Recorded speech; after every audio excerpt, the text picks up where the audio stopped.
And welcome. Hello, everybody. It is Friday here. It's Thursday over there in the US. Everybody's locked in their homes. They're going crazy. We're losing our minds.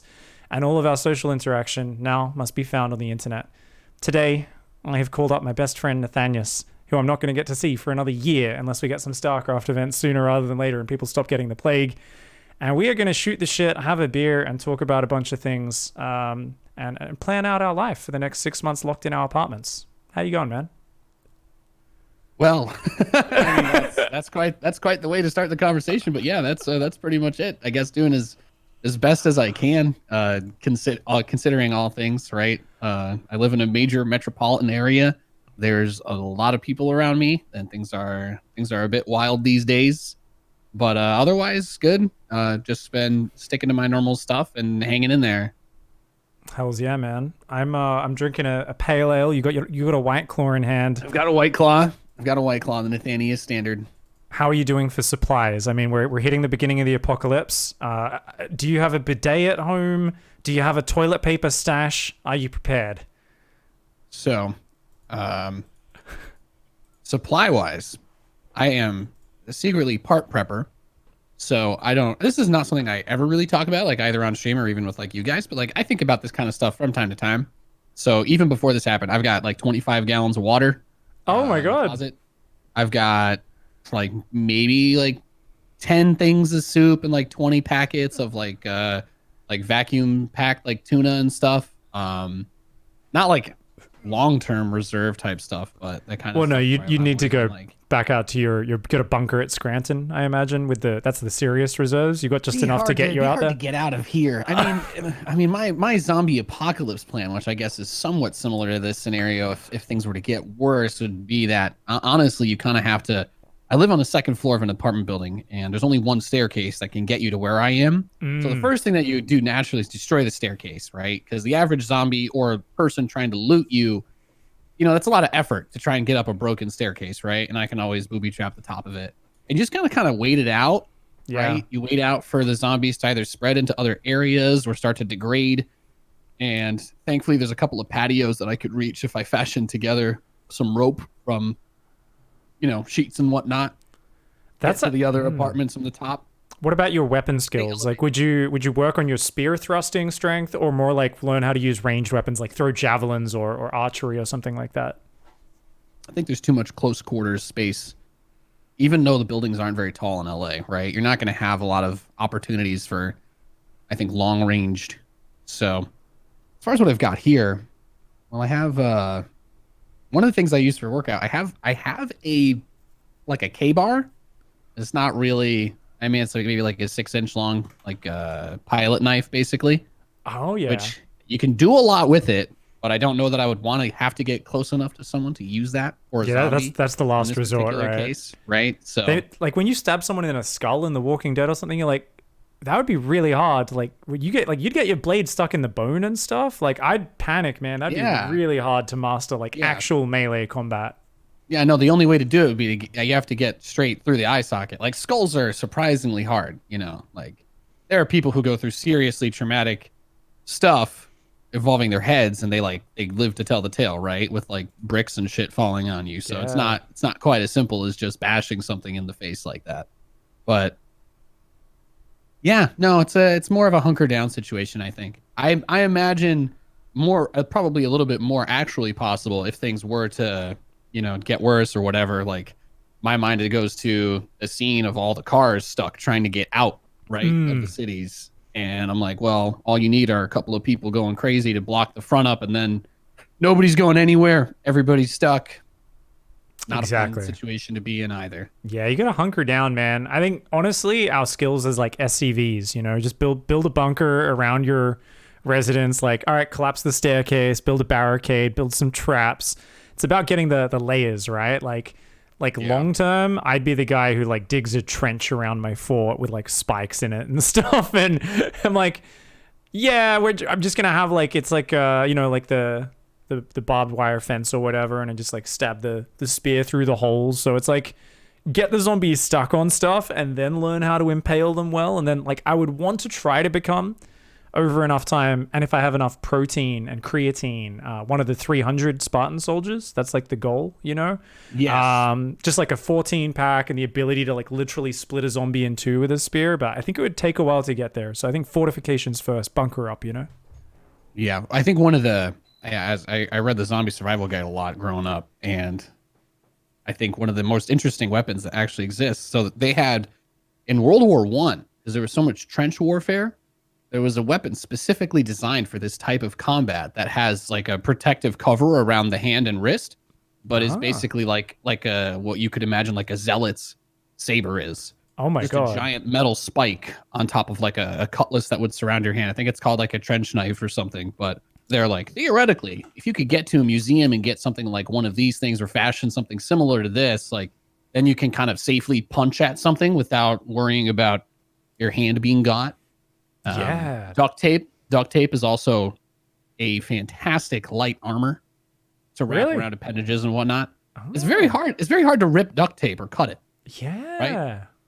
Like the worst case scenario, if someone bit down on your hand, if you had duct tape around it, is they break your bones inside. But you're not getting bit, right? So Yeah, I mean, that's exactly it, right? Like, I always lose it when I watch a zombie show and there's like people 3 weeks in who haven't figured out basic, like, put up a few layers of thick leather clothing on or something, you know? Like, you try to bite someone through like a thick leather motorbike jacket, like, we don't have like shark teeth or something. It's like really hard to bite through. Like if you're wearing like just motorbike and like ice hockey protective gear, like that's actually the sort of shit you want. Shit you can still be mobile in, but it's actually going to stop a bite like pretty well. Like you could get held down by a bunch of them and then slowly kill these zombies and probably survive without actually getting infected. yeah, your biggest fear in that situation would mostly be like getting pulverized and broken down just by the sheer force. But yeah. So someone in your chat actually linked one of them, and that's very similar to what it is. Ooh. There are versions of it that have straight up like cutlass handles over it, so you could have your hand not be as exposed. But yeah, they're pretty good for close quarters melee, or as good as you're really gonna get. Yeah, man, that'd be sick. All right, hopefully it doesn't get to that point. Yeah, I'm hoping we don't get to zombie apocalypse. Yeah.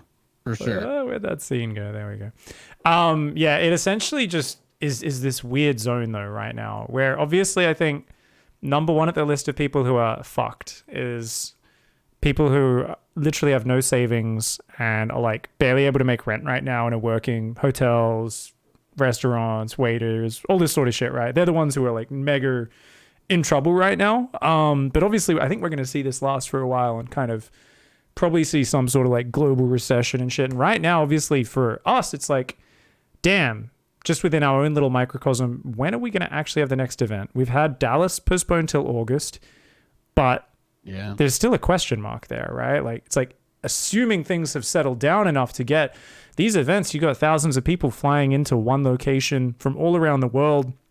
I don't know what the latest is, but like Japan has been like, the Olympics are going ahead, guys. And everyone's like, are they? Like, we're pretty sure they're not, guys. Like, they're like, no, it's definitely going to happen. And it's like, I'm pretty sure the Olympics is not happening, guys.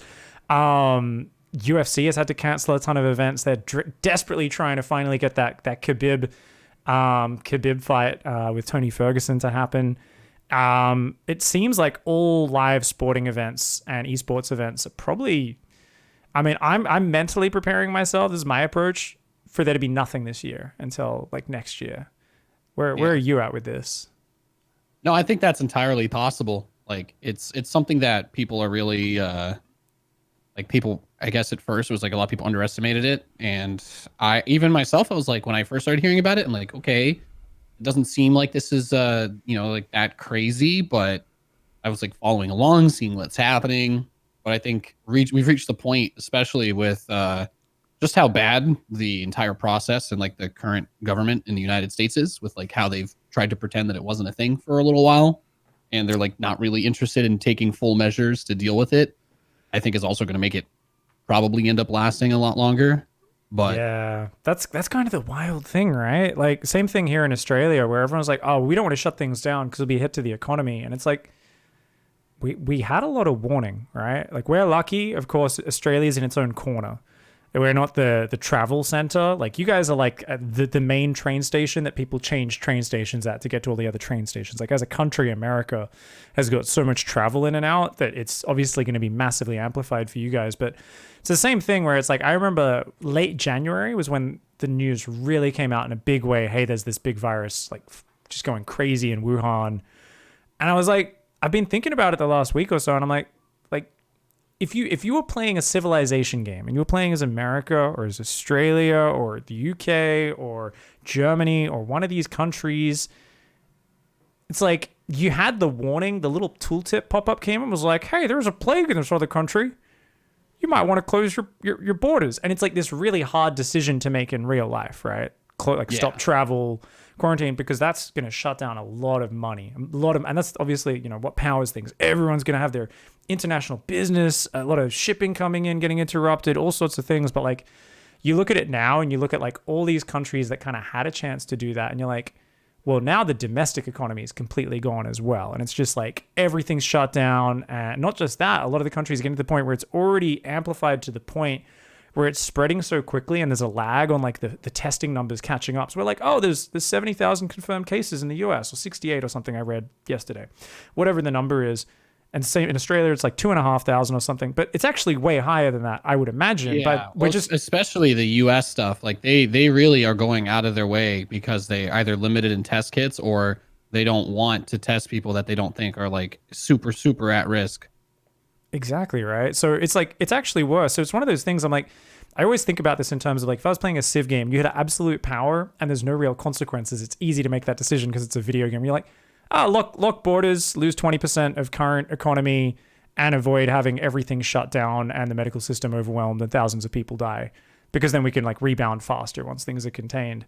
But it seems like very few places actually like took the warning and responded quickly. And I'm like, oh man, now we're in it for a real like long haul of just kind of weird disruption to our lives. And it's kind of crazy because it's just such a strange thing where it's gone from, it's just the flu. I was like, it's a bad flu. It's like really not that big a deal, like for me personally.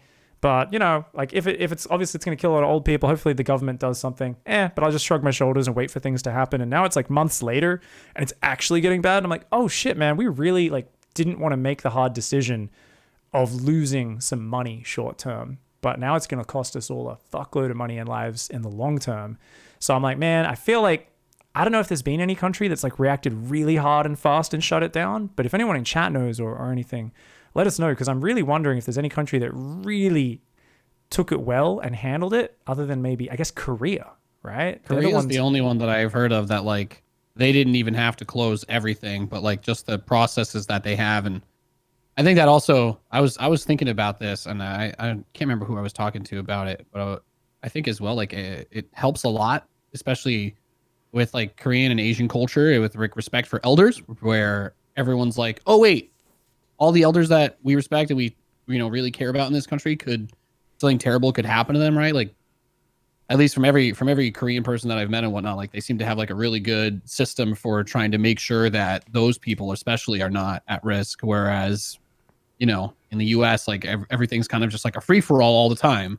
Yeah. And the majority of people don't really care about anybody else unless it's a situation that directly affects them, which is, I think, a part of why like it's such a mess. Because if you live in the United States, like I can confidently say this, having been, I'm 27, at no point in my life has like there actually been something that had like a real serious impact that was like really stressful, like to any degree similar to this at all.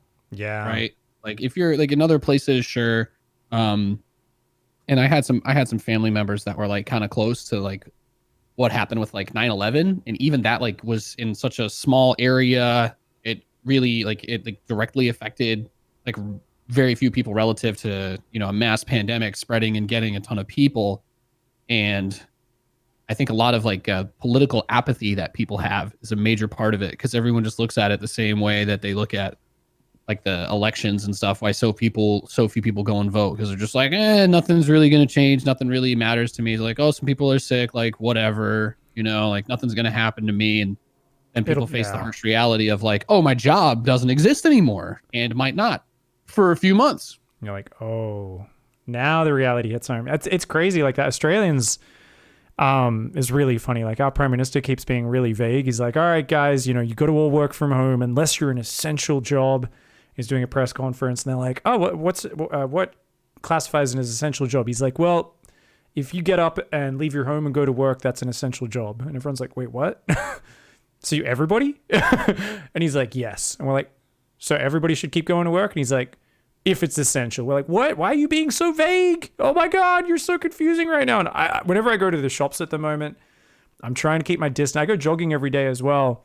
I tell you, man, there are some old people out there who do not look out for their safety. I keep like jogging down the path and I'm like trying to go around and this like old guy tries to like walk towards me and like get some of my air. And I'm like, dude, you look like you're 85. Keep some distance. Like none of them are wearing masks. Well, some are, but there's a lot of old people walking around the supermarket just touching things with no masks on, no cares. I'm like, guys, I don't know if you like are not getting the news, but like you're the ones that you should really be worried about this right now.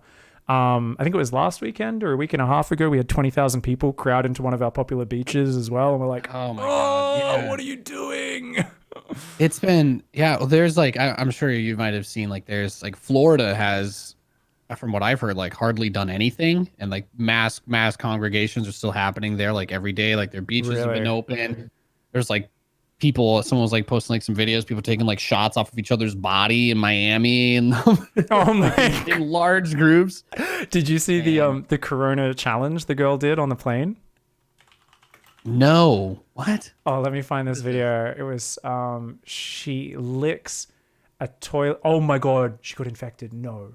This is someone else did. Someone else did. Yeah, so it was a TikTok challenge that went around. I think it was mostly TikTok.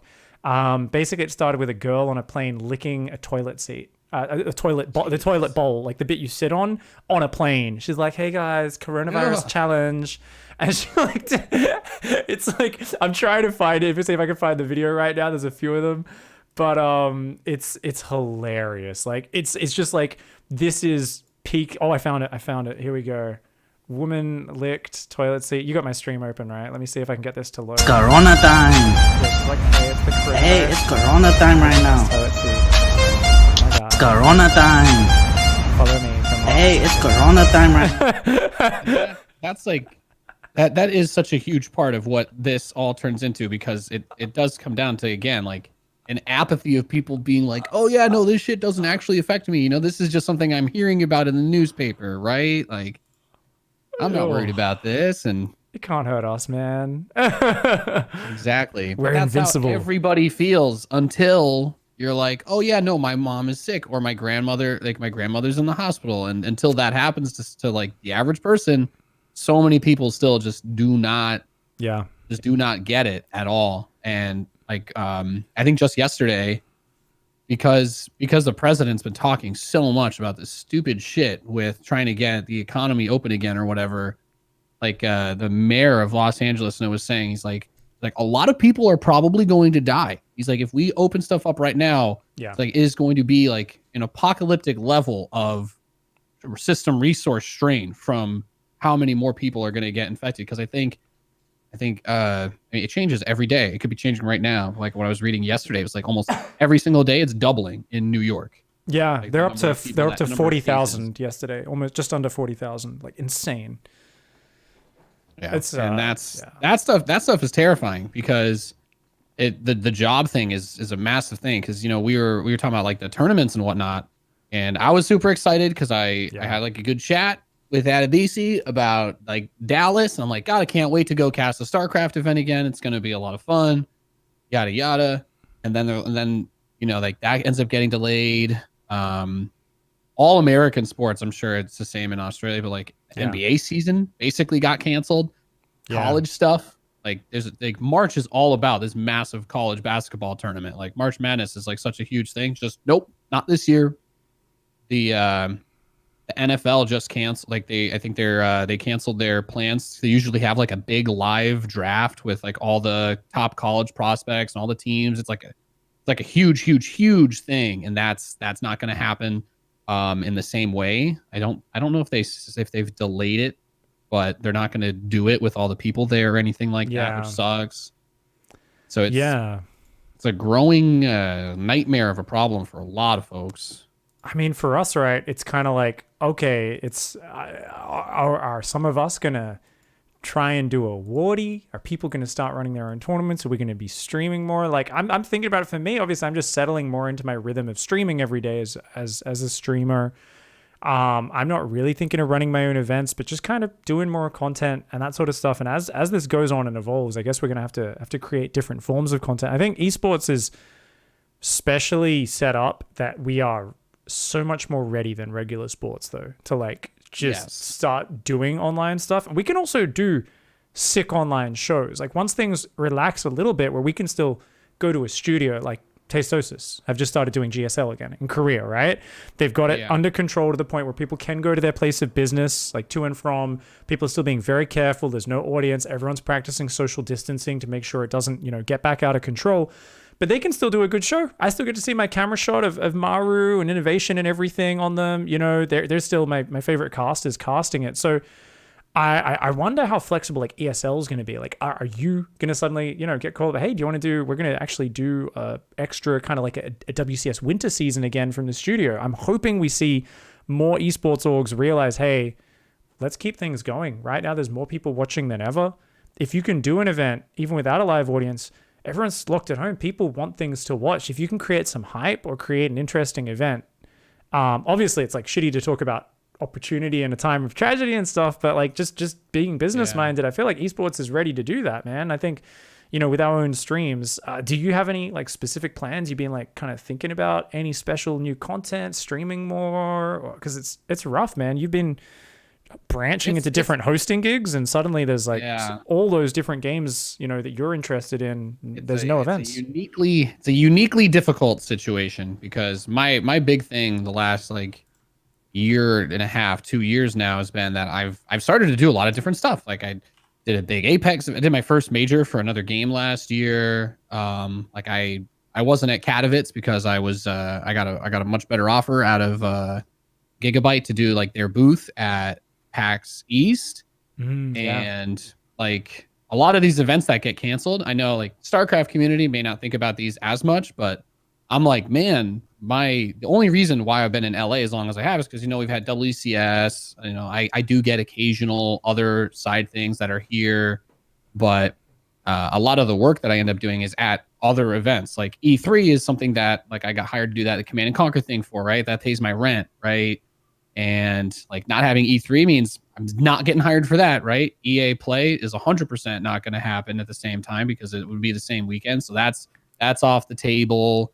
And like, God forbid it gets to the point where all those August events get pushed back, because it's like it's a very stressful situation. Because I've at least for me, I used to be like mega hard on like the Twitch stuff, and like I did basically just casted the StarCraft tournaments, but I've put myself in a place where more of my income came from doing all of those events versus my stream, where it's like, how do you pivot back to like, okay, yep, no, I'm just streaming all the time, never taking any breaks again. And yeah, it's been really hard. I started doing like a cold cast series where I'm just like, I just get replays. I take the replays that they put up for like the ESL Pro Tour stuff. I just started casting those. You doing those live on stream and then putting them on YouTube, or? Yeah, if I can cast it live, I will. But like, I can't do the like with a puppy, and I enjoy having a healthy relationship with Katie. So I'm like, no, I'm not going to turn my stream on at 9 p.m. to cast ESL Pro Tour Korea, because it's not feasible for me to do that anymore. I'm not 20 living in like a dorm or anything like things used to be. So you can't compromise your entire lifestyle, right? Like, when we were younger, same thing a few years ago when I made the jump into full-time streaming as a focus. Hey, let's do 12 hours, 6 days a week for, 6 months. Like, Exactly. Oh, well, there was one day I only did 4 hours because I did a 24-hour stream the day before. It's like that sort of grind is not healthy. It's something which you often do in this sort of talent, entertainment industry to get your foot in the door, to open it up. But it's always hard when then suddenly there's a big downturn in a certain area. And it's especially hard for you, like, because you've branched into doing all those games right now, where so many people are caught in this same position. There's people for different games. Obviously, like, previously we've seen it with some of our friends with like Heroes of the Storm, and they're like, cool, you know, I just got to casting a few big gigs. This is like my main thing now. I'm going full time. Oh, my esport's dead. Shit. And they like had to desperately try to branch out and find other things. You literally need to use an entirely different skill set of purely online content if you want to go back to Twitch streaming and that sort of stuff. I mean, personally, I've been really wanting some Nathanias OnlyFans content. I think it's an undertapped market. We'll see. We'll see how hungry those bears are, because I'll tell you what, one thing I have completely lost is my gym and also my my feelings of self-restraint, because there's only a few things that are going to comfort you through these days, and food is one of them. It's hard. I saw a tweet like a week and a half ago. Someone was like, oh, you like schedule working from home, and there was like 9 a.m. like chocolate snack, 9:30 get some chips, you know, 10 a.m. this, and I was like it's not that bad. Like I've been pretty good. Like I was on a diet recently. I kind of still am, but like, you know, like, and in like the last week and a half or so, like I've just had like more and more like just snacking and junk food creeping in. I'm like, oh, okay, this is fucking dangerous, man. I'm like, I'm wanting to have a beer more at home and stuff, because I'm like, man, we're just trapped inside, you know. I mean, you got Katie. You guys are living together at the moment, right? So at least I feel really bad for the people who are living alone. Like at least you got a puppy, you got Katie there. You know, I got Dot here as well. So I feel like we're actually really lucky. We should be pretty happy, because I know some people out there who are just like sitting in Twitch chat and they're like, I'm locked in my apartment, haven't seen anyone in a week other than a few meters away at the supermarket, you know, fighting over toilet paper. And I'm like, ooh, that sucks, man. Yeah, and it's like there's people are like talking about ways that you can try to mitigate and get around this, but like yesterday, the mayor saying that stuff's going to be closed down in the city for at least 2 more months, like possibly more. And like just my experience with this, because I did PAX East, and there were a lot of people there, and people were that's when like late February, people were starting to like talk a lot more about the COVID stuff. And I was like, okay, well, I'm just going to go home, and I'm not going to go outside just in case I caught it here or something. You know, I don't want to be like the person who brought it from this mass congregation back to here or whatever. And like, it was still like occasionally like, okay, yeah, we'll go out and get like a drink at the bar, and I'm just going to try not to touch stuff and you know, be clean. I wasn't coughing or anything. And then now everything's closed down, but they're like, well, you can still go outside, just stay 6 feet away from anybody else. Yeah. But like, I'm walking through my neighborhood, man, and like half the places, like they can't afford to even run the takeout only stuff. That like, yeah, every place is either boarded up or they're doing like this, the takeout thing. But walking through my neighborhood and seeing like every place closed down, like, because you know it's still LA, all these places being closed, there's opportunities, right? And the folks that you see walking around outside now, at least like where I've been. Like I tried to, Katie and I just went for like a short walk like 2 days ago in our neighborhood, and it's, you know, I hate to, I don't know if there's like an appropriate or like easy way to say this like without offending anybody, so I don't mean to. Spit it out. A lot of like homeless types and like people who don't have places to go. Yeah. Like they're building like fucking forts on the sidewalk now. Like it's like things are getting like, it's just crazy, because like a lot of places where like foot traffic and people are moving through, like these areas generally stay clear of like stuff, but now there's just garbage everywhere. And like we walk past like a shop that we would normally go to all the time, and there's just like 3 people living in the doorway of it. And this, I think they actually opened up like a bunch of places for those folks to go in the name of this pandemic, which is quite odd, because like obviously, you know, they didn't care about them before this, but like the people that I'm seeing when I go outside don't make me feel as comfortable walking around in my own neighborhood, I guess, is about the only way that I can put it. And I'm thinking to myself, like, I can at least stream. I have enough money put away to like make it for a few months without like really sweating over stuff if I don't get any more work.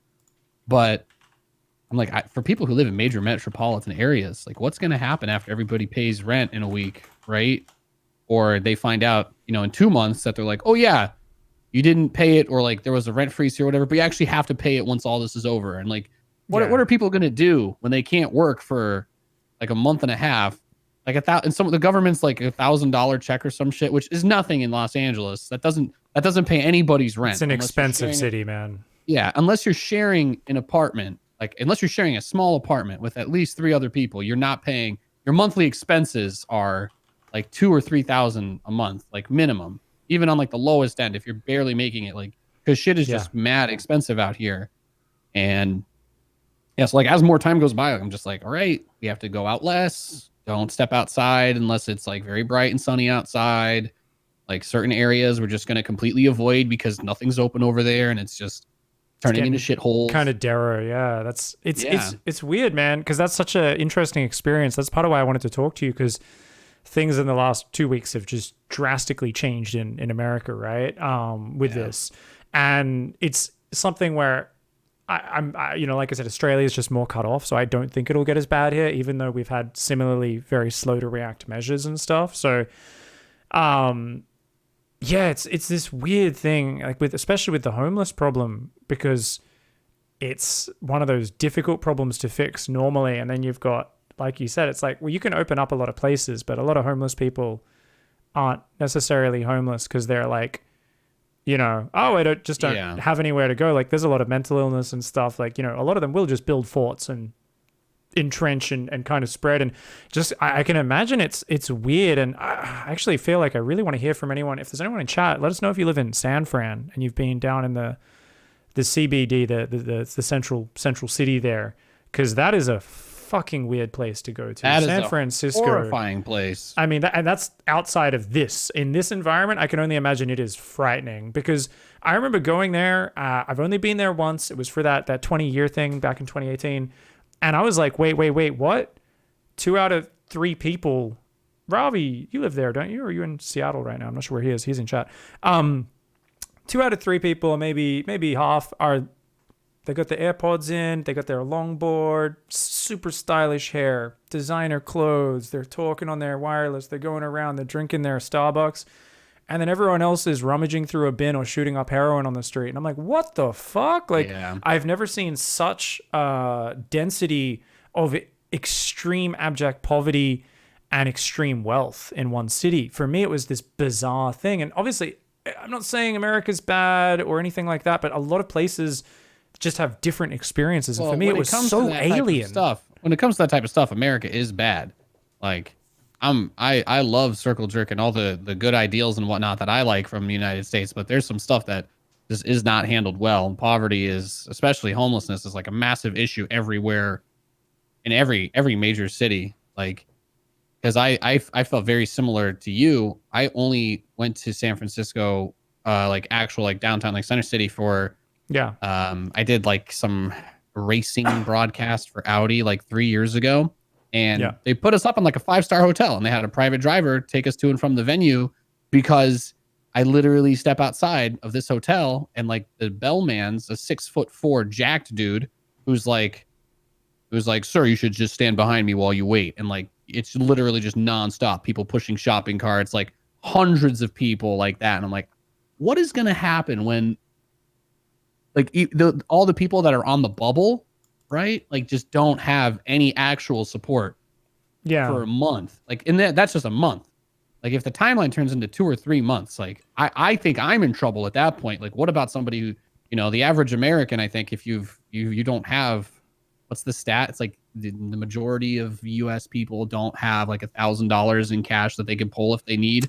Most people are paycheck to paycheck. A lot of people live paycheck to paycheck, or they've got shit tons of debt because of like how education works.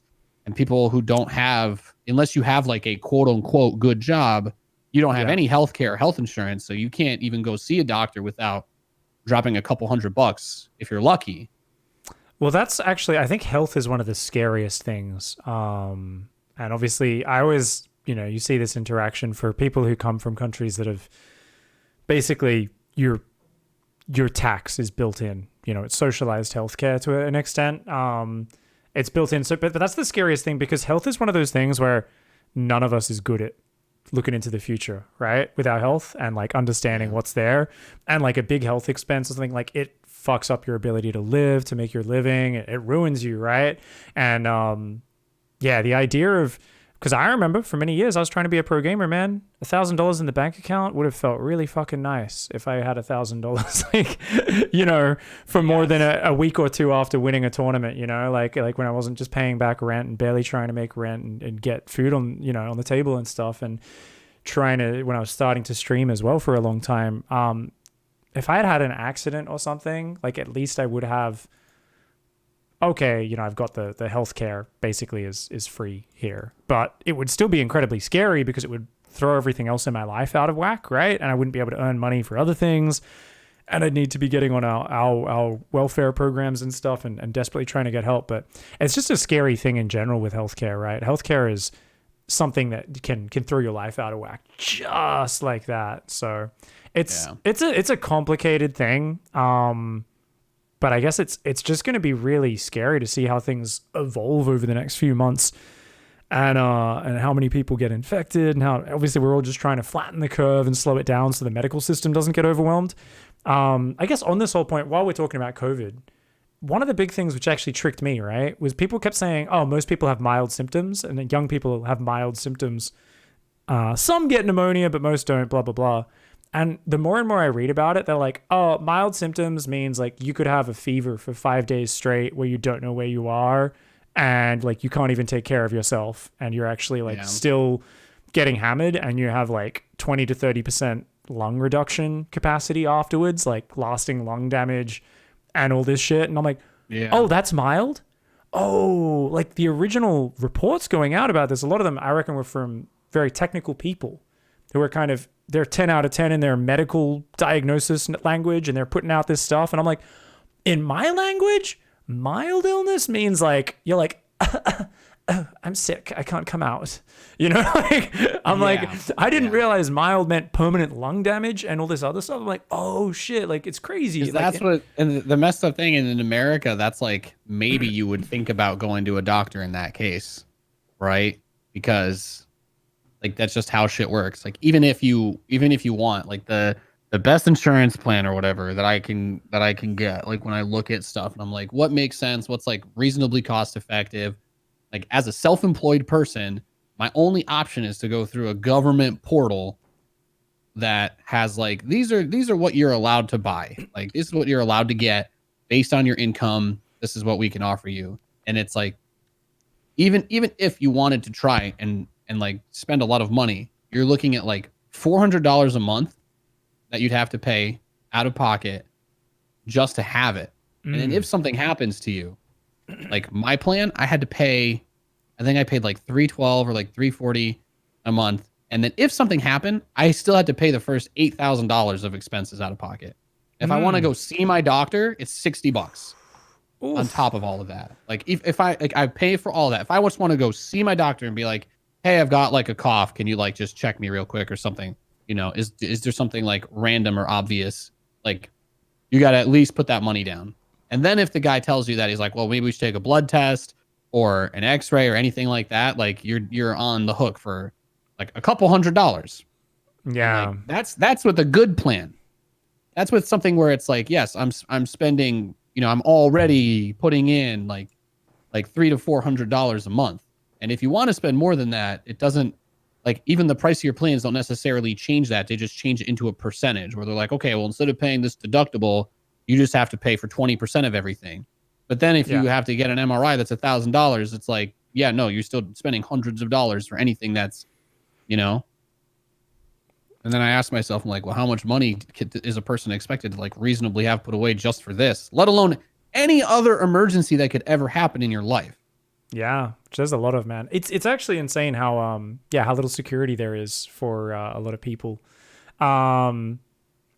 Just shout out to the Twitch chat. Nate, can you do me a favor and just rub your face as much as you want right now, just to give the finger to Twitch chat right now? I just did the same. I've been outside in like 2 weeks, so yeah, exactly. Yeah. It doesn't matter, guys. We're gonna rub our faces as much as we want. Just get I just got the biggest fish I've ever seen in my entire life. Oh, nice. But yeah, I mean, I think when it comes down to it, like honestly, I think part of living in a society is you got to bring your lowest people up. So for me, like in general, I really feel really lucky that we have this stuff. And I think there's always got to be a balancing act. There's got to be competing directions, and you got to like, okay, we can't just give money to everybody and live in a happy, oh, we've got unlimited money to just give to everybody. We live in a society. There's got to be balancing factors. Nothing's absolute. But I do think, having the security of living with universal healthcare is one of the most liberating things, because the fact that I went through many years of having no money and was able to, and I was a lot luckier than a lot of other people, don't get me wrong, never have to worry about that. I went to get blood tests the other week. So my doctor said, hey, you haven't had your blood tested in however many years. Let's do it. And I was like, cool, let's go. Got my blood tested, went back, saw him, said my cholesterol was like getting close to high, checked some other things, said I'm not immune to Hep C or some shit, and I should get a vaccination. And I was like, pretty sure I got a vaccination for that. And he was like, yeah, well, maybe you should get it anyway. You can get it if you're cage fighting someone and you share blood. And I'm like, yeah, that's not going to happen. So I'm fine. I'm in a long-term relationship. I'm not going to be going and having prison sex anytime soon. That's cool. Got my blood test, Sure got a checkup. Jared. Cost me $0. Went to the doctor twice, got the blood test. There's 3 different medical visits. It cost me no money. And, obviously I could afford to pay for it now. But it is like a liberating thing. So that's my views on healthcare. But I think right now the whole world is kind of in this crazy chaos zone. I think it's really good. We've seen governments around the world say, hey, we're going to suspend rent payments. Some are saying we're getting rid of evictions. Some are getting rid of all sorts of other things. We've got obviously stimulus packages here.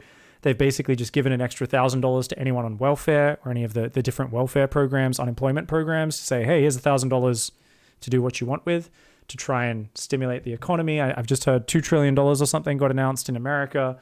I'm sure there's a whole debate about that being used correctly or incorrectly. All of that. That's the worst thing about thing about anything that comes out of the United States government is we have some of the worst people we've ever had in charge of stuff over there. So until I actually see and feel the impact in some way, like But this is as an Australian, my glimpse into your American worldview, by the way. Oh, not worldview, but experience. Fair. From what I've heard, Biden is basically automatically locked in at this point. He's basically won the Democratic thing, so he's going to be the candidate almost certainly. Is that right, or is my Twitter feed wrong? Pretty much. Okay, so basically we can start. So Trump, is it 4-year term? So Trump will be in power till 2024. I'm not out of line by assuming that, right? Assuming that he wins re-election. Well, if he's up against Biden, he'll win, like 100% from the outside looking in. And this is someone who doesn't know shit about American politics, but I'm like, like that thing you barely follow? You're like, I'm going to gamble on that. Like, I would put $50 right now on Trump until 2024 if he goes up against Biden. Plan on all things going well. I'm moving to Vegas before that happens, and I will happily make a lot of money betting on the president. You can do that. I love that. They won't take your I money love you for can in bet this on world. anything these days. Yeah, you can bet on like elections. I learned that from our good friend Kevin Vanderkoy. There's nothing you can't bet on. Politics, no. High school Mexican female soccer, you can bet on it. It's all there, ladies and gentlemen. It's all there. That's always the meme, that story. We're like, oh, what's this match that you're upset about them losing? Yeah, it was Mexican under 17. It's like state soccer or something. We're like, what? I was watching the Vietnamese football league. I don't understand. I'm like, Kevin, do you watch Vietnamese football? He's like, no, but the Euro League's off now. I'm like, holy shit. Oh man. Anyway, so let's steer this conversation elsewhere. But always cool to just kind of have a little chat about that. And I know some people are super triggered about us even talking about this stuff because it's stressful to think about and stuff. But for me personally, I've been more and more focused on my like mental health and chill. I try not to look at my social media feed too much. And I am actually, I feel like I'm making the most of like, I'm finding a lot of peace in this isolation at this time. I'm chilling. I'm having a good time, but I think what's interesting for us as content creators is thinking about streaming, hosting, casting. And I want to rewind a little bit. So obviously I have not even properly introduced you because most people know who you are. We have a direct crossover with audiences and so on.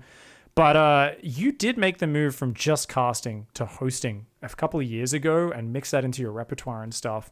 And I wanted to kind of talk a little bit about that process because I always joke when we're at events that there's two people that have real jobs and need to be at rehearsals, and that's like the stage host and the desk host, and the rest of us just play the video game a lot and talk about the video game and get to have fun and be silly, and we don't really need to prepare. But you've done quite a few hosting of desks and things like that at this point, and that's an entirely different ball game. So what was the first one you did, and like how did you get into that? Was that a conscious decision, or did it just get offered to you and you went with the flow? Man, trying to think about I think the first one, I feel like the first one I did was that, oh man, it was one of those, it was that awful DreamHack Valencia where all the Zergs won. And I think there was someone casting there who doesn't really cast a whole lot. I'm having a difficult time remembering, but I think it was like Sue won it against, God. Anyway, yeah, I had talked to Adebisi about it a little bit, and doing the hosting thing is very interesting because when you're doing like a circuit, when we did the WCS circuit and I started doing like a lot of the hosting for like that 1 year that I did all of them except for BlizzCon, like it kind of just boiled down to as a rhythm because the show didn't change a whole lot. I never felt that part was difficult, but I think the most important job like for a host isn't necessarily even research, because not being knowledgeable can be advantageous in terms of leading to you accidentally asking the right question, but you can also study to make sure that you ask the right questions. So it is kind of a difficult question to answer. I actually liked doing it less than casting because like when you know, like when we do events, right? Like, oh, if you're on break, you're on break. You sit there for like maybe 30 minutes, an hour. If a series is crazy long, you know, whatever, you got a long break. But then you sit down, you get in the zone, and you cast a match for 30 minutes to you know, possibly 90. And like time flies, right? But the thing I actually hated the most about hosting, maybe this is just like it says more about me than hosting, but I'm like, man, I really hated those parts because you get up, you have this like list of things that you need to get through. And to me, that was the most difficult part outside of like the long breaks is I'm like, okay, make sure I mention the sponsors, right? Like if they want me to say something, I always ask like a tournament organizer. I'm like, I get very particular with the guy in charge. I'm like, what are we calling this? I need you to tell me what you want me to say a million times over. Like, are we saying like, I don't feel like anybody for StarCraft, like I know like even Kalaris mixes this up a lot, but like I always be like, am I saying WCS or am I saying World Championship Series? Like I enjoy saying the full title during the intro segment. So I'd always make sure to say like, welcome to the World Championship Series, like stuff like that. But you do all of it in like 5 to 10 minutes. And then you'd sit there for like every match. And that actually was, I actually hated that part. That was the worst part for me. It's hard. I mean, we're going and chilling on the couch. I often at events, I always try to find somewhere where I can lie down for at least 20 minutes and just play a phone game, something I can zone out to like really shut down and decompress at some point during the day, because we do long days and you are around some of the funniest, silliest people, but there's also a crazy amount of energy bouncing around, and that's exhausting. The thought of then having more and more of those moments where you've got to hit those points. I mean, I see Kalaris, he's at the desk the whole time, never leaves the desk all day, basically, you know, barely to eat. He'll get some food brought to him. He'll go to the toilet very quickly at the end of a segment and get back to the desk. And he's kind of keeping an eye on everything that's going on. And I'm like, damn, man, this is a hard job. I think what's really hard about it as well is because you've got this very set list of things, right? You get sponsors. We've got this graphic. Then we got this graphic. There's a sequence. I got to try to hit this analyst on the desk. I got to try and control Roddy's 7-minute explanation of a PvP, you know, or Pig going on too long about this. But you've also got to be the most flexible as well, because you've got to adapt to the flow of the conversation the most. So I feel like there's like this, you've got this competing. You want to have a natural, really smooth flowing dynamic with some good chemistry between the people on the desk. And you've got to mix that with, but I also need to hit these things in this like 3 or 4 minute segment. Exactly. And it's competing forces, man. Yeah, that's always like a struggle because like in even changes like personnel wise. It's like I'll go up and do a desk segment, and like for the opening segment, they're a little bit more flexible, right? They're, you know, they'll be like, okay. And like my best example is like 2 people that add a really good challenge, and I don't mean this in any negative way at all. But like the 2 people who would give me the biggest challenges if I was hosting would be either In Control or Rotterdam. because, like Jeff, one of the things that he was really good at, obviously, dude's super fucking funny, and he would always like hit you with a zinger, and then you have to be able to move on to the next point, or he would view your point as like the bomb to defuse. So he'd be like, oh yeah, but that's not really a big deal because of this, and you're like, oh my god, he's just griefing me right here on the desk. So like that was like a whole unique challenge in and of itself. And then there's like the example for like Rotterdam would be that we've got to introduce 2 players, right? Like we're a little bit behind on schedule, so we don't have a lot of time. And they're like, all right, Nate, 1 minute to talk about Showtime. And then, I would ask you, I'd be like, so Pig, what do you think about Showtime's chance here up against like a laser or whatever? And you would say something very reasonable and modest in 1 to 2 sentences. And then we've used up like maybe 10 seconds of our time. And then I'll be like, so Kev, like does Showtime have what it takes? And he'd be like, well, you see, mate, I know he's got what it takes, but what really solidified this for me was him actually played 6 months ago in the Meisterschaft. And then I'm like, oh my God, here we go. It's going to be like a 2-minute speech. And then the producers in my ear like, the game's ready. The game is starting. Nathan, the game is starting. Nathan, you need to cut Rotterdam off. I'm like, everyone's going to think I'm an asshole if I cut Roddy off. He's going into some like baller speech about this thing that's like blowing people's minds, right? And then at some point I just have to be like, Kevin's not finishing his story, and I look at him and I'm just like, thank you, Kevin, but the match is starting. And then he gives me this look like, mate, because the producer's not talking in his ear. It's just the producer telling me that I have to be the bad guy and tell Kevin to shut up because he's got a great story going into this match. Yeah. But, well, I noticed that like with you, and it's been a little while since I've done it with you, but same with Claris and whoever else I've worked with on desks, there'll often be points where it's like they have their little techniques, right? Where I find like, sometimes someone will just look at me and I can tell as they kind of ask me a question that it's like quickly because we're about to go into game, and I know to do a quick 2-sentence thing. And sometimes we pick up on it, and sometimes we don't. Sometimes I've got this whole thing I've been thinking about, and I'm like, blah, blah, blah, blah, blah, blah, blah, blah. And then I can kind of see you or James kind of being like, you're kind of making eye contact and like making some motion or something as the camera's in. I'm like, I don't want to interrupt you, but I will have to because the producer is in my ear right now, kind of thing. And I'll be like, it's never us. We're never upset to hear you talk because it's good. It's good for the show for you to get what out there. Exactly. That's like, dealing with production, and like I said, I don't mean in any negative sort of way. There's just a lot of chaos going on, right? The people watching at home, you want to give them something worth tuning into, but you also have to be aware at the same time, right, that everyone just cares about the games more than anything else, right? Like the majority of people do not they don't tune in for the desk segments. I guess the rare occasion is there are funny moments that happen, but for the most part, everybody just kind of wants to see the games. So I think we have some of the best desk segments, right? Because we get so silly, but that's what creates this environment where you or Kalaris are basically, you're riding a bucking horse and trying to get it under control.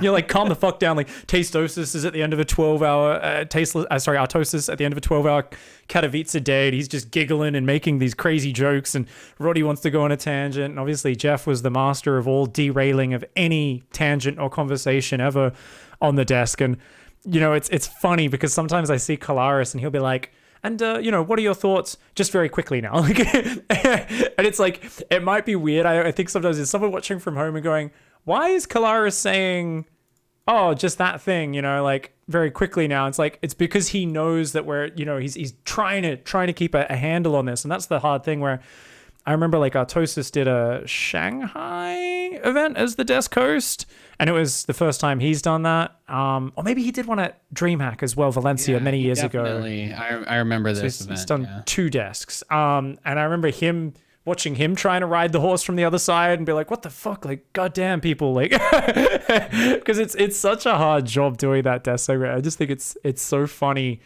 to kind of see. And it seems like something that's so much more work. Whereas literally your job is to, in a novel and interesting way and keeping it fresh and not being repetitive and repeating the same things. As a commentator, you just talk about the games and make it fun, bring a human element, characterize the player in some way, talk about some cool shit we're going to see in the games. But as a desk host, it's a different thing. I mean, obviously I think it's, you get a lot more availability. You don't need to be as deeply into a game to be a desk host necessarily, but so it gives you more opportunities. But I mean, Do you think it's something with more practice you would sink more into it and find a rhythm where it would be something you enjoy more than casting? Or do you think at best it would come to like equal enjoyment? It's a really, really hard question to answer because I think doing like play-by-play commentating, like for me, when I think about what I've done work-wise, like I've done cool stuff. I've done stuff that I think is really cool that people don't really like, think of as being significant. Like when I announced that mobile Command and Conquer game, like I was on a really big stage. It was really important. This company was paying me a ton of money because their dev was like too shy to even be the person that opened the conversation. I was the first person to speak after they like revealed Madden. And I'm like, to me, that was like a huge career milestone, even though no one cared about it. People just made fun of it because I introduced myself by saying I was a professional esports commentator. And everyone was like, that doesn't fucking exist. And I'm like, it is a real thing. Surprise, surprise. It's a different community, isn't it? Yeah, no, like the general gaming scene, like people are just like weird about that. People made memes about it. But few things, nothing gives me like the same rush as like when I'm casting a really good match.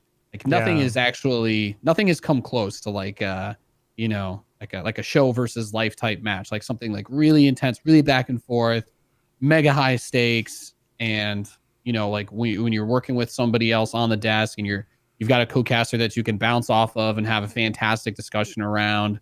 So I don't think it ever needs to be more fun than casting, but it's something that I do enjoy doing. And I, given the choice to host or do nothing, I would obviously host. But if you're like, Nate, do you want to host DreamHack Dallas or cast it? And I'm like, well, unless I'm going to get paid significantly more to host, I would rather cast because I think I do a better job of that, and I know I'm going to enjoy doing that more. I think it's technical, right? It's more technical, and there is more satisfaction of the I hit this just right? Like when you do a good desk hosting job.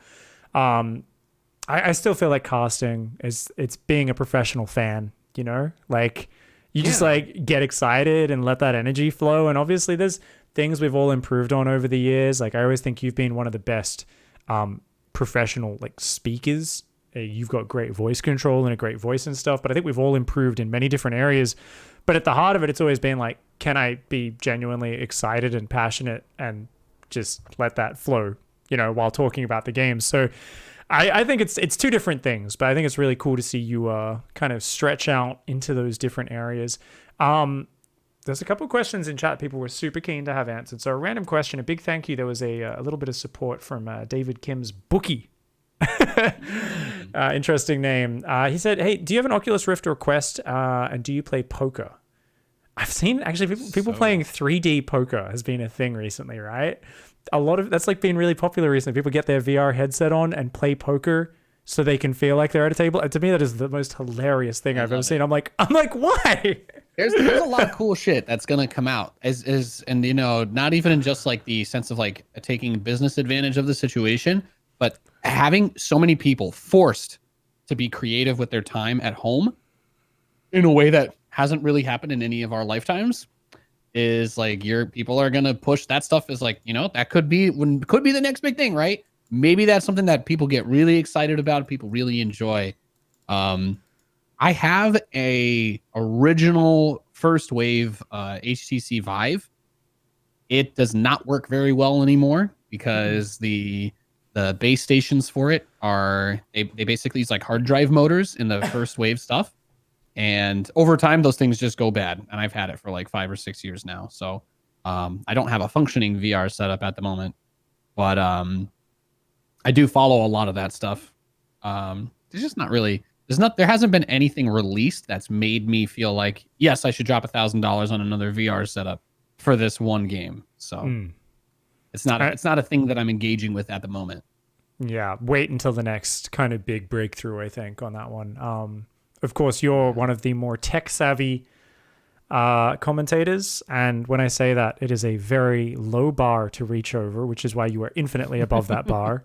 If you combine myself, Maynard, Todd, Rotterdam, Artosis, etc., all of our tech knowledge together, I don't think we could screw a light bulb in to a ceiling. Maynard actually is not bad. Maynard's pretty good. I should take Maynard out of that. Yeah, I've had some good chats with him about tech. The rest of us are worthless. Like, it is appallingly bad.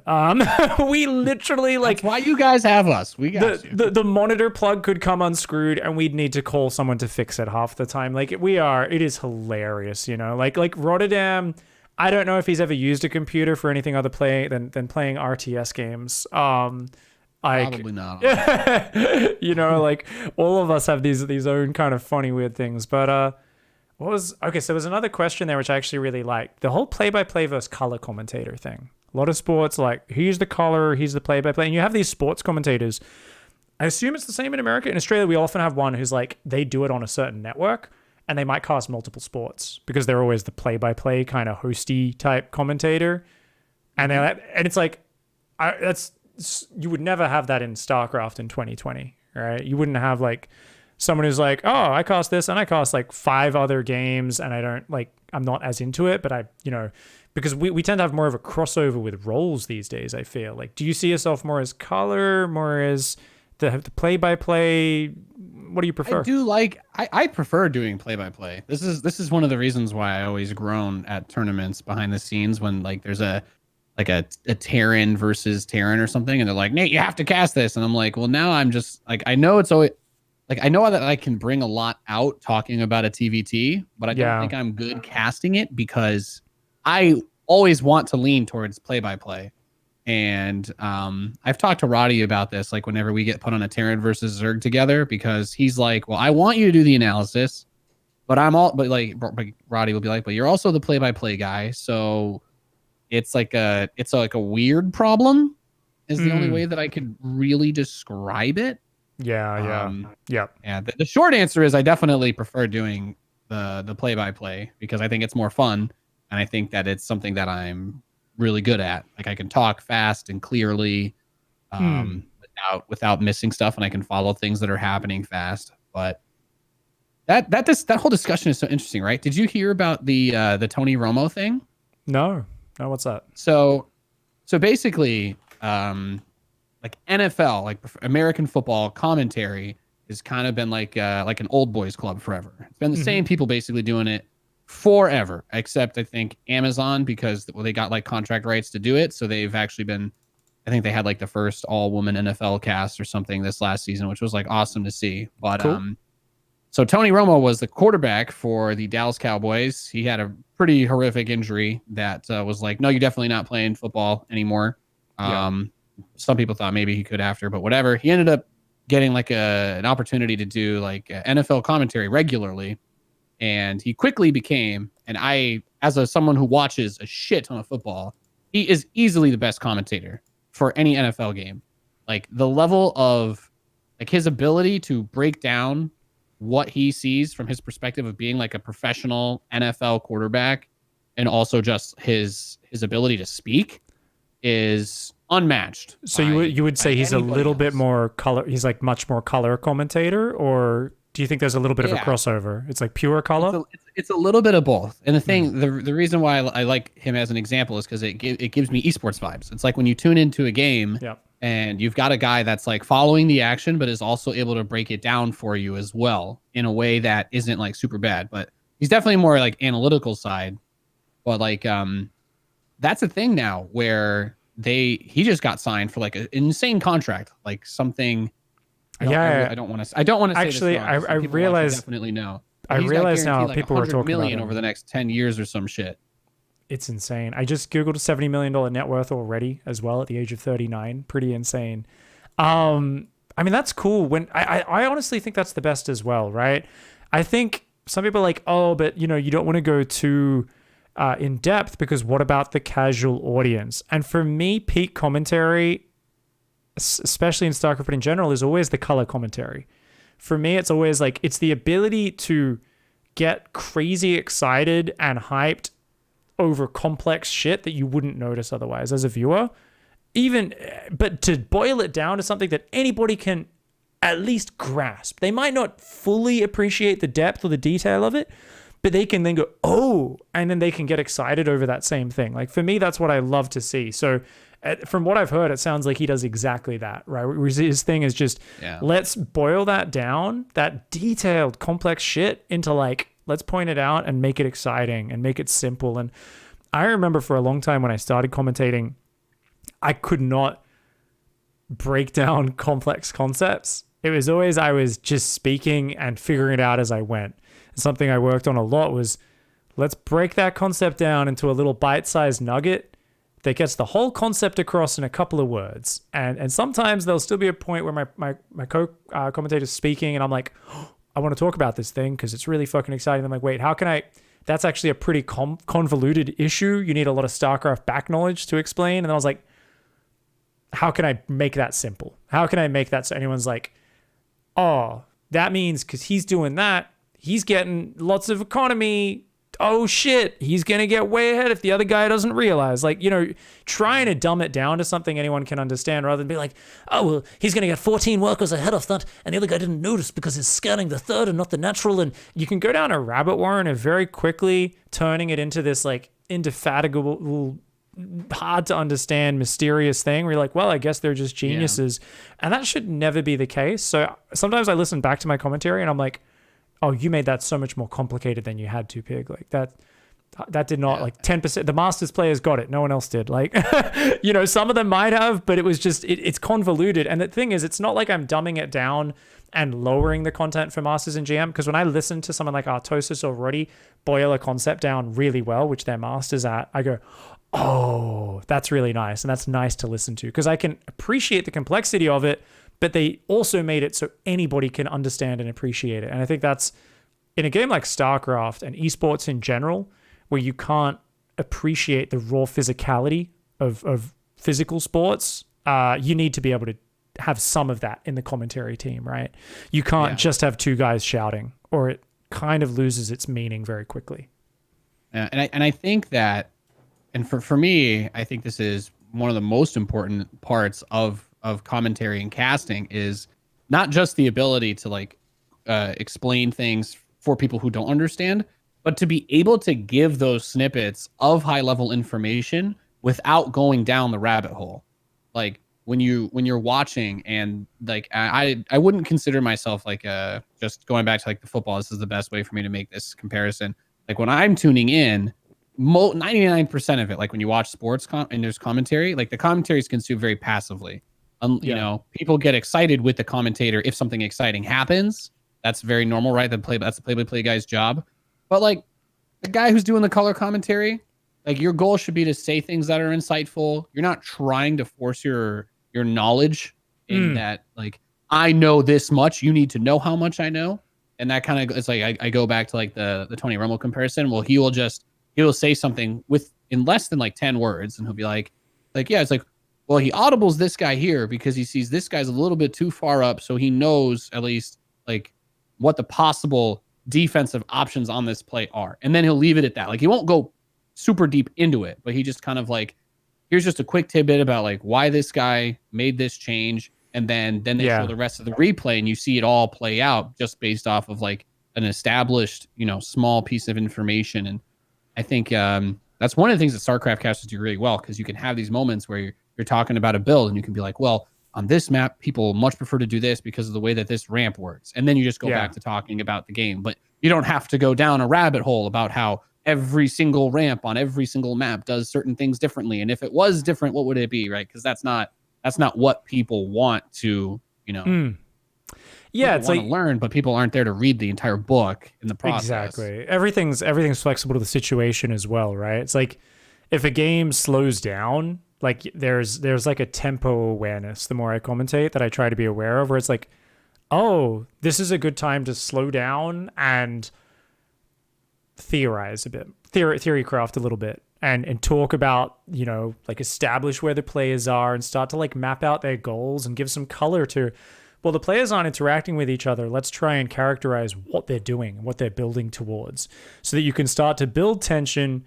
In layman's eyes, it's like, well, the two guys are just building shit. Nothing's happening. And it's like, well, no. You got to like start building towards, so you're building tension for that moment when they do start clashing, and you've got the knowledge to understand, oh, this is the backstory of it. Like, this is what's important. This is what we've kind of got to take into account when that fighting starts happening. And I think it's something which it can get convoluted very quickly, especially, I guess, what I've noticed with myself. And whenever I'm commentating in the past with someone who's like a very inexperienced commentator, it's like you always go down the rabbit warren, and it's like, let's have it's like one person says something, the other person is like, well, I'm going to respond to that. Hard to avoid that. Yeah. Yeah. And you both are just like going, and it's like one of the things I've got better and better at over time, and I want to know your thoughts on is silence. I think some people like forget that silence is really powerful. What I like about watching other sports is just picking up little things and how each one has its own unique way of being broadcasted. So like tennis, I like the fact that they never talk while the play is happening, right? And a lot of sports do that to some extent, but tennis especially, they talk and then it's like, oh, the serve starts, and they just like cut off mid-sentence. And you can just hear all the court sounds. And obviously that adds tempo and stuff. But I think I remember I used to be like almost afraid of any silence. It's like the other commentator finishes, okay, it's my turn to speak. We're going to talk. Yeah. And I'm You started doing something similar to me, right? You did a lot of like online casting by yourself, right? Mm-hmm. That really really has an impact, because I definitely very much the same way. And I still think one of my personal biggest problems with commentary is like giving breathing room in a cast. And this was, I love this conversation piece as well, because this was like the number one thing that Jeff and I would talk about when we were doing WCS stuff, like in Challenger and whatnot, because he was helping me out with that a lot. And that's, it's hard. It's hard to feel like you have space to talk, but you're 100% right. Like it's such a important part of being able to know when not to speak. Just let it hang, right? Let it just, sometimes you tennis, can, yeah. Like in like football, like when the pre-snap happens, like when they break the huddle and they're getting information to start the play, like the commentators always shut up for that moment, because that's the moment where people want to hear what like if there's like call outs happening on the field, but it creates that little bit of suspense where it's like, all right, shit's about to happen. What's going to happen? But you don't need to say what's going to happen. Everybody feels that from what they see. Yeah. It's like if you don't have something good to say, it's better to let the air be silent for a few seconds and the game sounds and the music, and people can just watch. And, when you're commentating, I remember it used to feel like an eternity. And in actuality, it's like 3 or 4 seconds of silence at most. And yet that's like this thing where you're so used to just filling that void. And the thing is, I really, especially if I'm like, cool, let's not go down that rabbit warren, just be silent for a few seconds. And I've had many moments, especially in the past. Everyone's so experienced these days. It's pretty rare. Where the other commentator kind of looks at me like, hey, are you going to speak? Like, what's going on here? Why are you being? I'm like, it's fine. Like, we're just going to chill for a few seconds, and then I'm going to talk about something completely different. And there's no need to immediately respond and affirm what the other person said. You made a good point on your own. I don't need to respond to it. That's fine. Yeah. It was. People don't. It's a clean cut. Well, yeah. What people don't realize as well is that also gives you a much easier segue to talk about anything else, right? Like, yeah, you could mention something like, oh yeah, it's like, you could say something and they could be like, oh yeah, that's an interesting little move that he made there. Like, we'll see if that comes back to bite him. And then if you give it like 2 or 3 seconds, then you can, that opens it up for you to, on the follow up, just be like, okay, so what's going on over here? Like, oh, okay, so what do we think about, how this match has been going so far? Yeah, right? Because it gives you a more natural way to ease yourself into a different subject, so to speak, without, feeling like you're rushing through a conversation to fill dead air. I think Tastosis is so comfortable with each other. When you listen to GSL, they have a lot of these moments where they'll just stop speaking to watch an engagement sometimes and then kind of laugh about it. They're like, whoa, I wasn't even talking. Like for 10 seconds, they're just watching a fight, kind of going, oh, what's happening here? And neither of them saying anything, or one of them will finish a point and they'll both just not speak for quite a few seconds and then go down a different line. Getting comfortable with dead air, that took me definitely quite a while to do. In terms of play-by-play versus color commentary, that's like this interesting thing, because I think color commentary is so important, and I think it's like my favorite thing to consume as a viewer in other sports, which I have very little understanding of, because they open my eyes to these little details I can pay attention to on the screen, which I otherwise wouldn't be paying attention. So for me, it adds this richness to the flavor. But at the same time, that is not me hating on play-by-play. Anyone who's listened to my commentary knows that I will do a lot of play-by-play commentary as well. And if I'm with someone who is more full color in that analytical color commentary zone and does very little play-by-play, I will automatically shift roles, because I feel like a cast is infinitely better with someone doing good play-by-play and getting the excitement and the action and doing a little bit more narration rather than, you're just literally talking about what's happening on the screen rather than trying to explain the hidden machinations behind it. So for me, I actually think I do like that combo.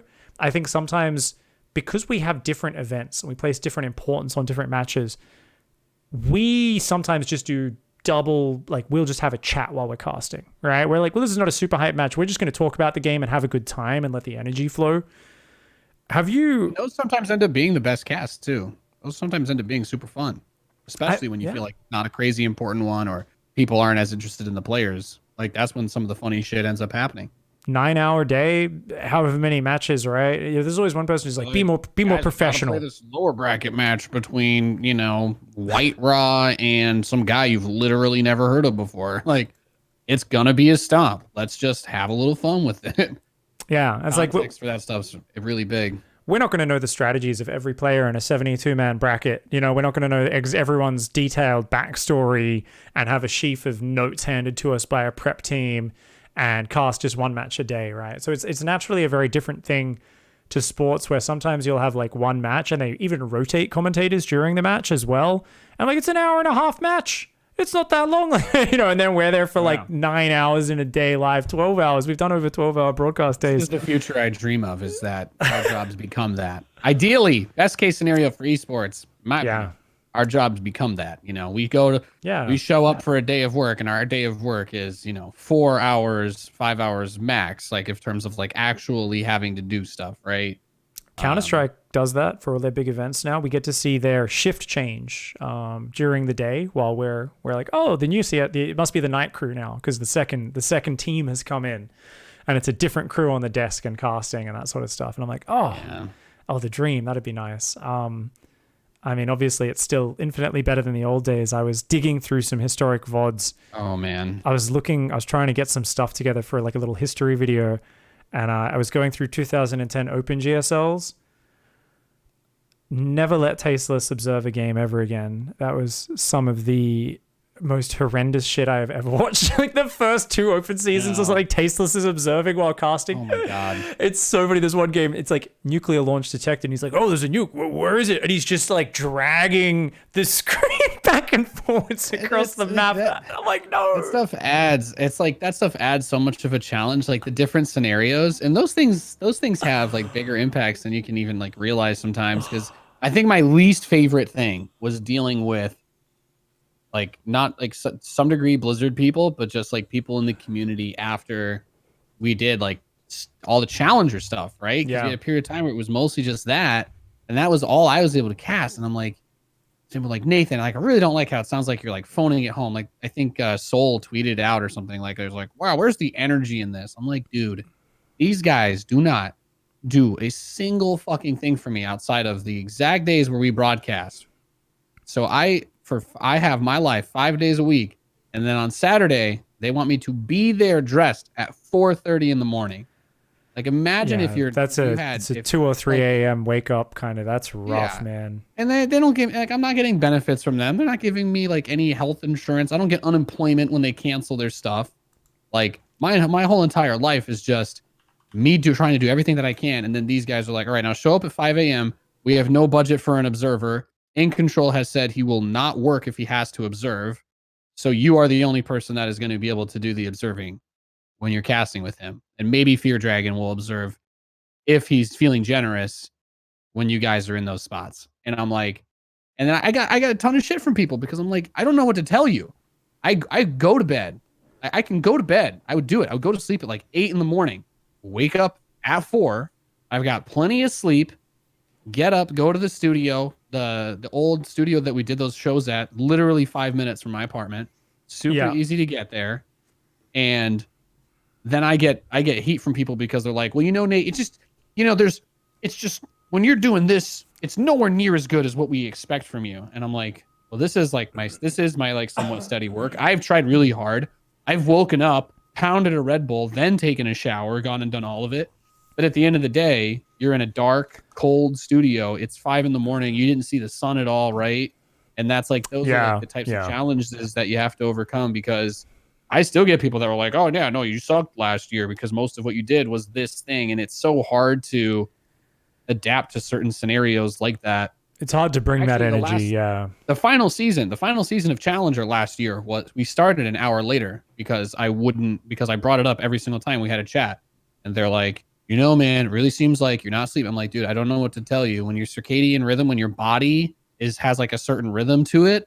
Yeah. I'm like, I don't get up at 4 a.m. on most days, right? I get up at like 8 or 9. Sometimes I sleep in a little bit more than that because I don't stream till noon. And my normal hours are noon to 7 p.m., right? But yeah. Like there are a few things that you can do outside of taking this schedule unless I force myself to do that schedule all the time. There's no world where I could do that and be okay doing it, right? And just to give context for the people, so this is because Challenger, they would do EU and they would try to make it a bit more EU hours, which is why the broadcast is starting at 5 a.m. LA time or whatever Los it is. Angeles, yeah. And then you would do America. It's a 10-hour show too. Yeah, it's a long show. Would you do America right after EU, or would you do it? You do it right after. So it was this kind of crazy weekend show. It's a hard dynamic, and I've had the same thing, and it sucks to get criticism. I think sometimes people don't realize we often are our own worst critics, right? When we don't have great energy for a show, we know you guys see us not having good energy, and we know that no matter what other factors there are involved, we're the ones that end up being associated with that energy that we bring, right? I mean, I've had many shows. Oh, he doesn't know these strategies. He doesn't know this player's recent history and the Wardy Cups. And I go, I wish I could watch everything, but I can't. Like, I have a process now where I'm at peace with that. So hard. For someone like Zombie Grub is a workhorse. She, I have all admiration for her. She's watched all the matches of all the players. Fear Dragon, who's in chat right now, has watched all the matches of all the players. And I try to do this for like BlizzCon, where I'm like, okay, I'm only up to date on the Korean players maybe, but I've missed all of the EU WCS qualifiers and online tournaments, and I'll try to go back and watch them. But you've got to remember there is this weird push and pull where a lot of jobs have a more clear progression. And with us, there have been points where, you're going to WCS or whatever, and you are sometimes, don't get me wrong, we do get paid quite well, but compared to other jobs with other companies, and other gigs we do, if I'm filming an ad for Twitch Australia, for Samsung, or doing a Netflix activation, or I'm doing something for a new movie for Paramount, where we're doing ads for local Twitch, I'm getting paid a lot more money for that per day than I am for doing a WCS gig. And it's an isolated thing with no prep. With the WCS gig, it's not just my knowledge of being immersed in this game, but it's also the prep work that goes into it, and then bringing your A game on these very long broadcasts where we used to have to get there 5 hours before we were live, just in case we didn't get makeup done in 5 hours. So we'd be dead by the time we got on air. And things have improved over the years, but it is still a weird push and pull where sometimes you do find yourself put in these very bad circumstances. And that's something where I want to steer us now, Nate. One of the shittiest events we've had to do was one where you were hosting the couch, and you had some of the worst audio issues in your ear. Remember, my God, no, that BlizzCon opening week? Dude, the literal NASL sound guy in your ear. That was so bad. That long-haired, stoned-looking motherfucker who apparently was in a union, so couldn't be fired or replaced. There was some weird shit going on. Yeah, that was the most insane thing, that when we complained about it, yeah, they're like, yeah, well, this guy's a part of this union that we contracted our dudes out from, so like, get fucked. It was, oh man, and it's one of those things where, oh my God, this opening week was 2017. I believe it was the year of Rogue One. I think it was 2017. Yeah, no, that was really, really, really awful. Yeah. I want to give you a shout out, man, because you were on the worst end of it as the couch host, desk host was a couch, and you constantly had the audio of whoever was on the casting desk coming through your ear while they'd just be chatting to each other because they're not meant to be live. So you've got them talking in your ear, producer coming through at times when he shouldn't.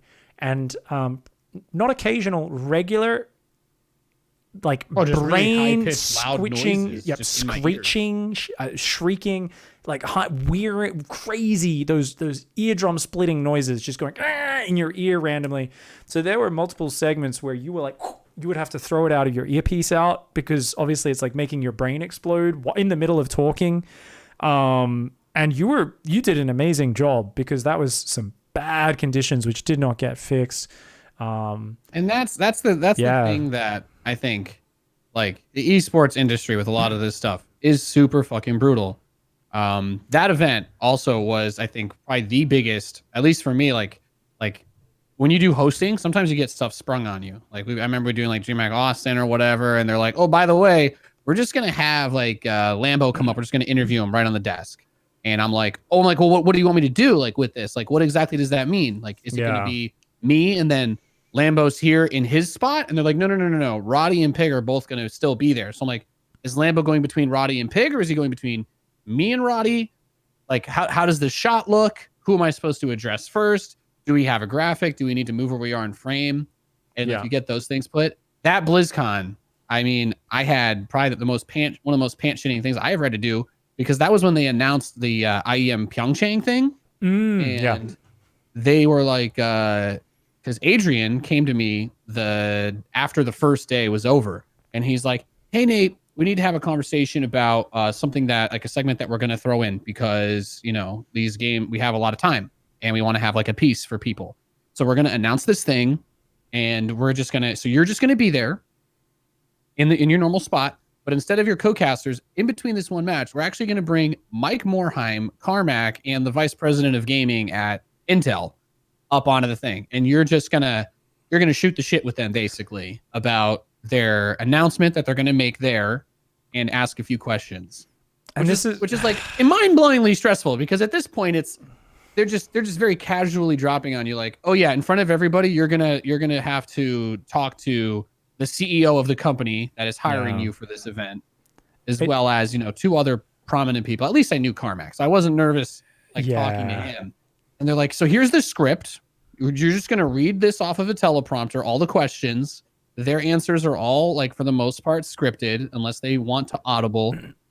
And like, just having to do this out of the blue, there was no rehearsal for it at all. And like, we don't usually use no email a week ahead, right? I mean, you can prepare that segment, you can write notes, you can map it out if they tell you what's happening a week ahead in an email, and you can be super chill, rock up feeling prepared, and it's like, bam, this is, sure, we can do a segment. Well, easy.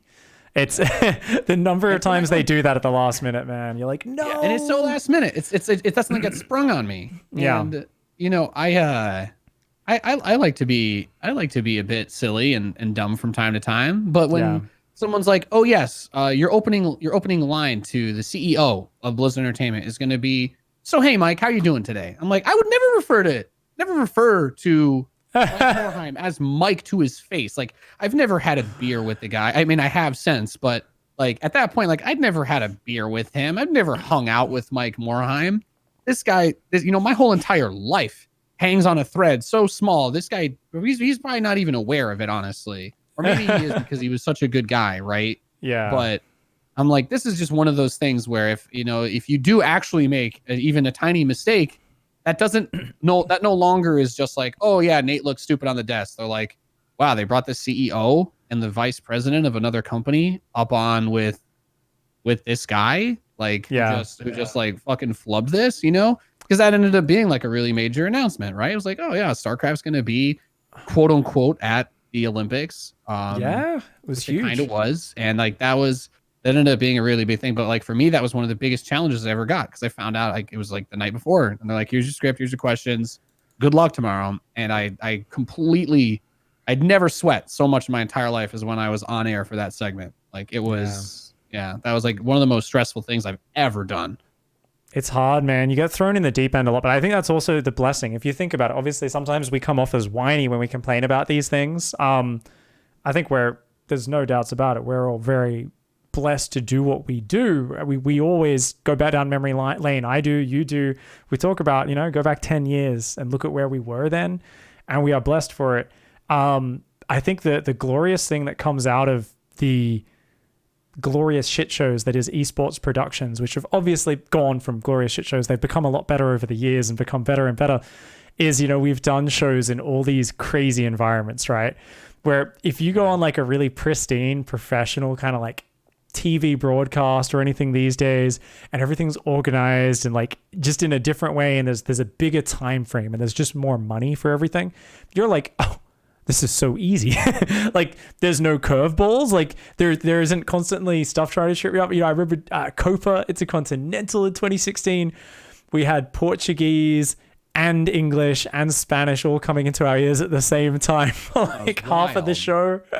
There's so many shows where we've dealt with this. The time at WESG, I think of me and Roddy there. It's the end of the show. We're like, cool, we think he's made it out, but not. And Roddy's just on the Wikipedia while the camera's on us. Trying to figure it out. And I'm like, no, well, I'm like, okay, we should probably just finish this show and tell everyone they'll find out on social media. And he's like, we can't close the show, Pig. Like no, we need to tell them who goes through. And I'm like, well, our producer has not responded to us. We've been on camera for 7 minutes trying to figure this out. It turned out he was asleep on his desk, the guy who was switching scenes for us. Yeah, that's like, yeah. Oh my God. I'm pretty sure I walked off camera around and I actually saw him asleep on his desk. And I was like, yeah, Roddy, there.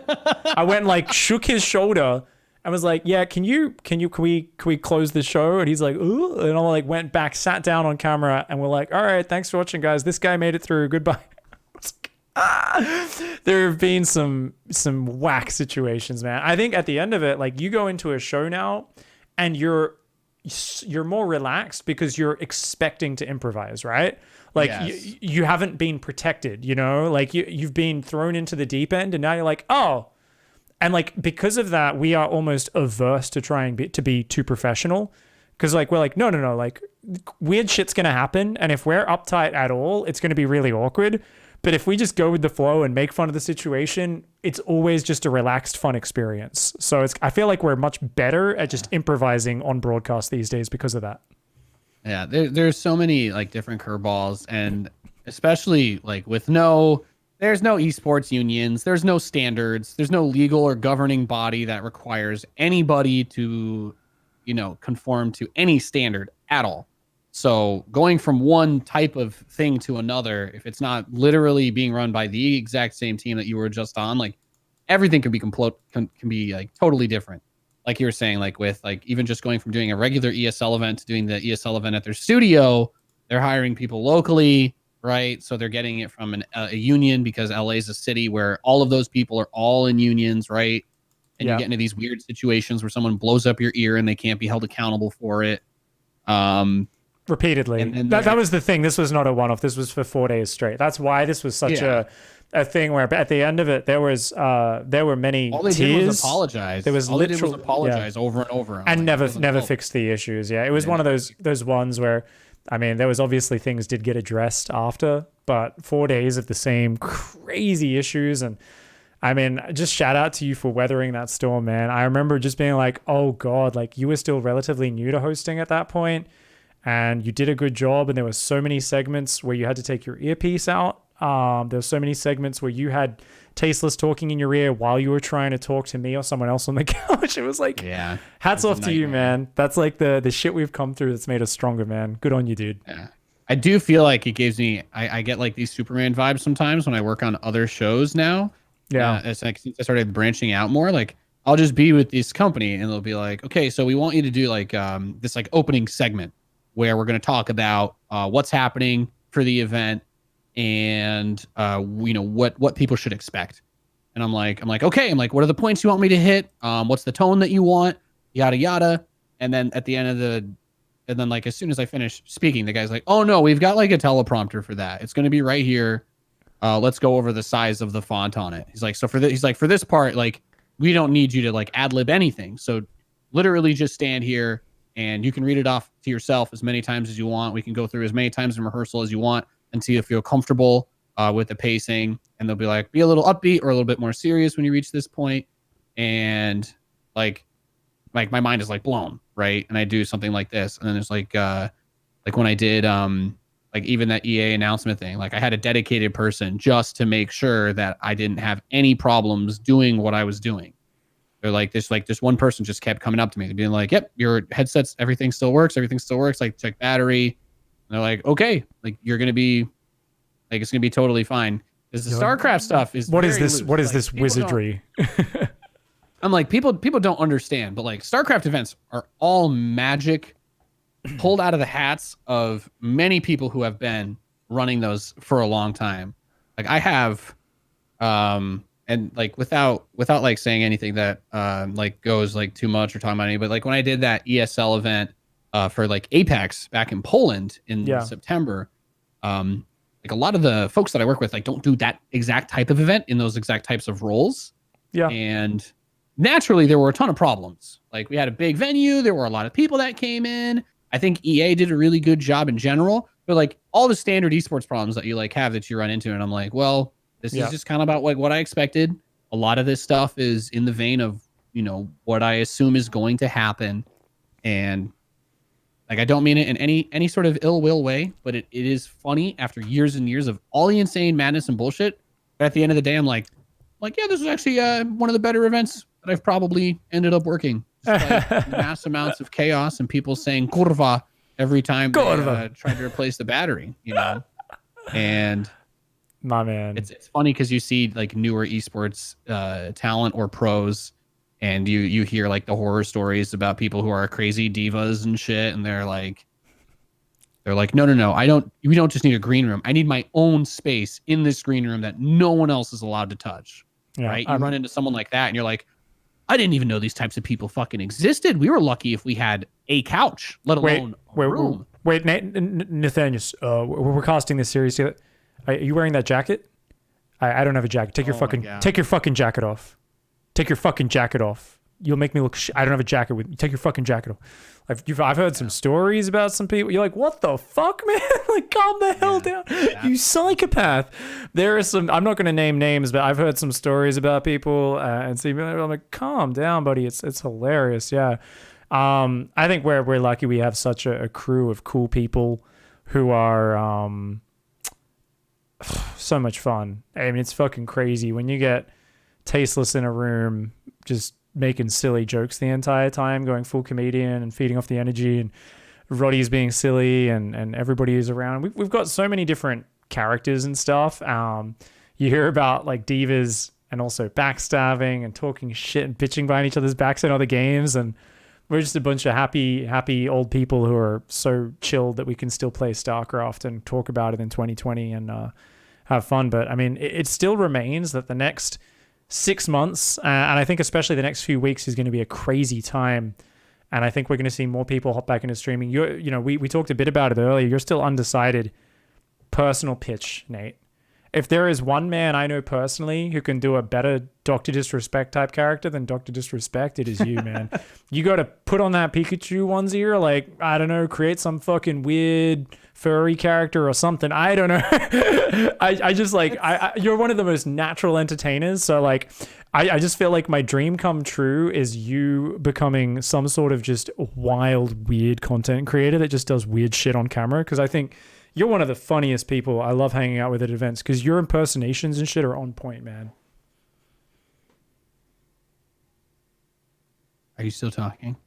Nope. Can you hear me? Okay. I wasn't. I didn't. I was like, it kind of trailed off in a way that I was like, oh shit. Oh, sorry. Maybe my Discord cut out there. The server was having a few issues before. It's all good. It's been like pretty good the entire time, so I was just making sure. But no worries. Yeah, man, I think about that stuff all the time. You know, I have. If I was to self-critique, and believe me, as much of an ego as I love to put out when I'm trust me, one thing I can safely say, there is not a single person on this earth who hates me or thinks I suck more than I do. I very proudly hold that banner. This is like the not as glamorous side, but like Katie would tell you, because like every day I'll finish my stream or something, and she's the sweetest girl in the whole world. She'll be like, great job, honey. Like you had so many people hanging out. People were really good in chat. And I'm like, yeah, but you know, like I spent 3 hours building this fucking scene for when I'm losing a game to make it like look dramatic and intense. And I've not used it. You forgot to use it. I have like an I'm fucked scene. That's nothing glamorous, but it like turns my game black and white. It Yep. like adds this little heartbeat sound. I got like the Resident Evil danger thing. I'm like, this is for when I'm like losing a game. And I still haven't used it. It's a button right there on my Stream Deck. It's right next to 7 my other God. buttons I use. But like I don't think to use all of the tools that I have available to me when I need to. And frankly speaking, I'm not as good at coming up with original ideas as I am manipulating or like kind of tweaking other stuff, right? Like I can be good with the impressions, but like I need that stuff to feed off of to do it. And it's a lot harder for me to just It's pull hard, something out yeah. that's completely random than Well, it it's is like- for me to do that type of stuff. Like creatively, I couldn't draw or like edit something like very well at all. But if you gave me something that was done, I could probably do something to it that would be, you'd be like, oh, that's kind of funny, or that's an interesting way to look at it. Dance monkey dance, you know, it's like, do that Trump impersonation, you know, someone tells you to do something, you're like, Yeah. no, like if it comes up Exactly. naturally, it's a different thing, right? So Yeah, it's very hard to Yeah. just pull it up if there's not something that I can go off from there. And, yeah. Well, it's tough. It's an interesting thing. I find that like that really resonates with me. That whole thing of like how you feel after a stream, right? And sometimes it's so easy to be like, man, this was a shit stream. This was so bad, right? Or I did this thing and get down on yourself. And I've been really working hard on trying to be more review focused, because I've found that like there's a lot of times, whether with my commentary live at a gig or at home, I feel like, oh man, that was like, I did a really embarrassing cast. I said a dumb thing, kept talking about the secret to sex or some other stupid shit that slipped out of my mouth on, you know, a broadcast or whatever silly thing came out. And like, it can being your own harshest critic. Often I find like, for me anyway, I lose track of the distance between what actually happened in reality. But by watching a bit of my stream back every day, and same thing if I'm broadcasting a live event, I watch back a bit later that night, at least 15, 20 minutes of a few different games that I cast. And I realized like, oh no, this actually sounds pretty good. Like I'm actually like really nitpicking, because like my default mode is like, oh, you could have fucking done that better, Pig, you piece of shit. I'm like naturally way too critical sometimes with that stuff. So it's important for me to kind of go back and actually look at it and go, actually, that's really not as bad as I thought it was. Like I should cut myself a break. So do you reckon you're kind of the same and that you get way too critical? Yeah.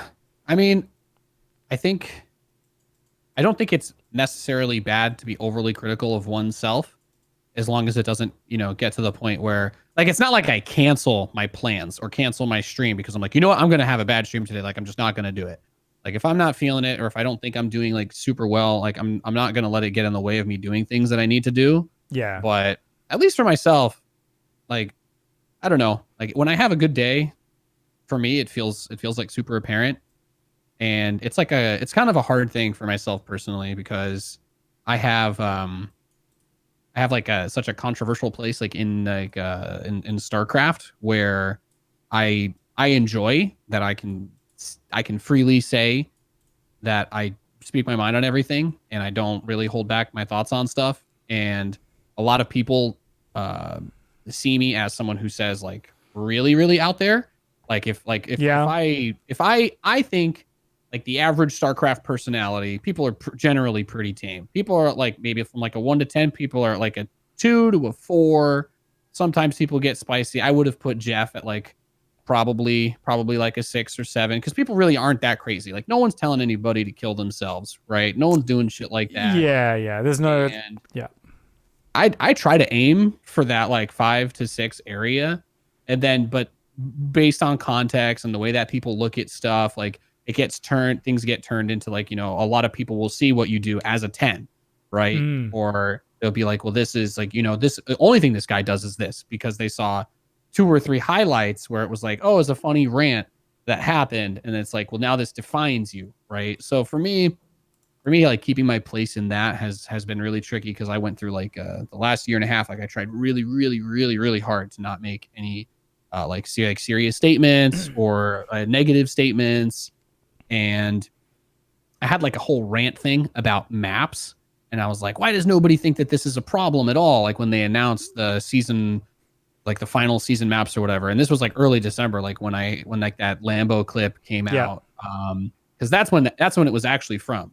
It was like December 3rd, because I was looking at the maps and I was like, I don't understand how people think that like every single map needs to have all of these specific features that only help Zerg when they literally win everything. And I'm like, the community will do anything to prop these guys up, and that's not super crazy. And then like I made my comment about, like people and prize money, and that is definitely where I went too far. But like in the overall context of the entire situation, like I'm kind of going from like point to point, but that's not what people see. And things get taken as being meant to mean way more than they originally are, which has just been a struggle for me, because I've had a harder time playing as time goes by, because my whole thing is I like to do new shit. I like you like new challenges, new horizons. You don't want to just tread water in the same spot. Yeah. You want to do something new, right? So that's why the StarCraft stuff is so hard for me, because I do not get any pleasure. The idea of doing like a Reaper expand into Hellions, into 5-Rax Bio, Mines, whatever, and reaching top 10 NAGM. Not that I could, but the idea of doing that, it doesn't resonate with me at all. I don't care about that. If someone was like, Nate, would you rather be hard stuck 5K MMR with like 30 like different builds that you all felt were pretty fun and unique and could work? Or would you rather be like 7K MMR and you do one thing every single game and you're very good at it? I'm like, I don't, like, that's not where my aspiration in my life is right now, to be like this like super grindy thing. But that's kind of what StarCraft is. And for me, like, that's like the branching out stuff that we've talked about. And I feel like a lot of my non-StarCraft content is better, but it's, it's a delicate situation to be able to build an audience outside of your core. Right. Yeah.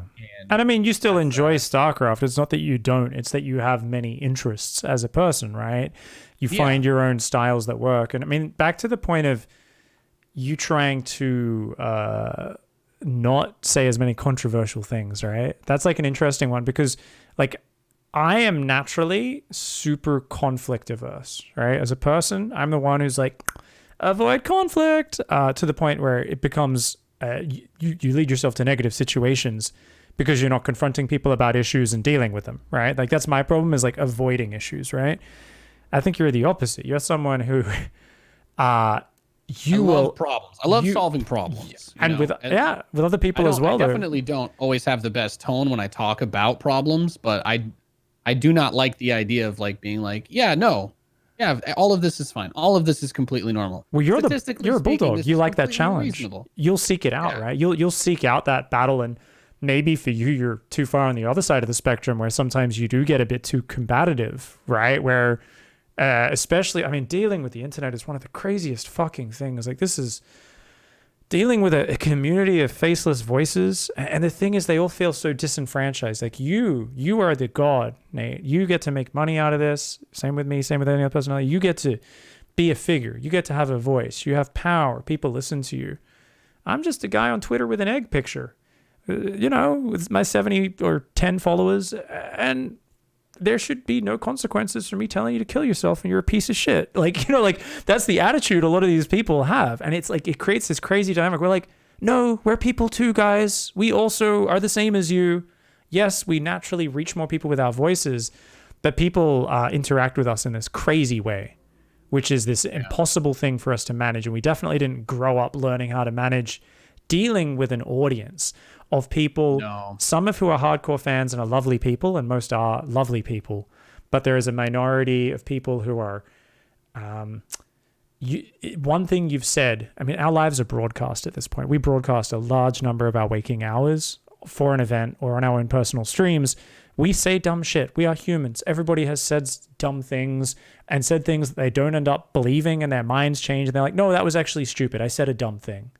And maybe I meant it at the time, but like, I took a step back and I realized what I said was fucking stupid. And like, that doesn't define me. People are like, but there's the clip, and I'm going to watch the clip over and over, and I'm going to keep sharing the clip, and I'm going to tell you why you're fucking wrong, you piece of shit. And people get very worked up over that. And it creates this weird dynamic. And, I look at Todd is someone who I also think seeks out conflict, as another person I think of.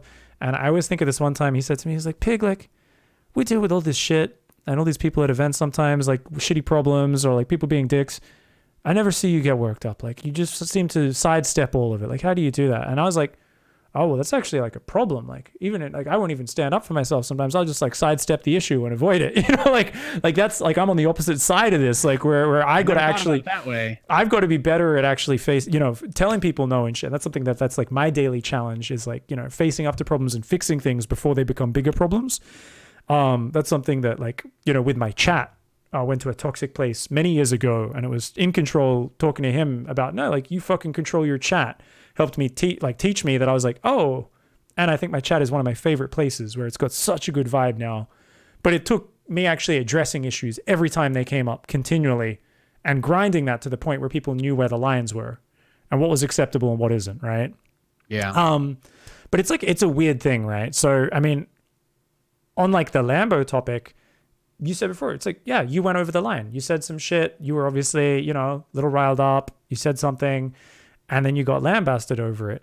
But, it's so hard to know how to deal with these situations. And obviously, it's like not like you're sitting there staring at your Twitter feed, everyone that tweets at you, every Reddit post going, oh, fuck, because you do keep a good separation between that. But like for me, I think it's sometimes I should get out there and have a clearer response and voice when these things come up. Normally, I just let them disappear. I give them no attention. They disappear. If something comes up with me, I'm just like, I just ignore it. For you, you always seem to confront the bull.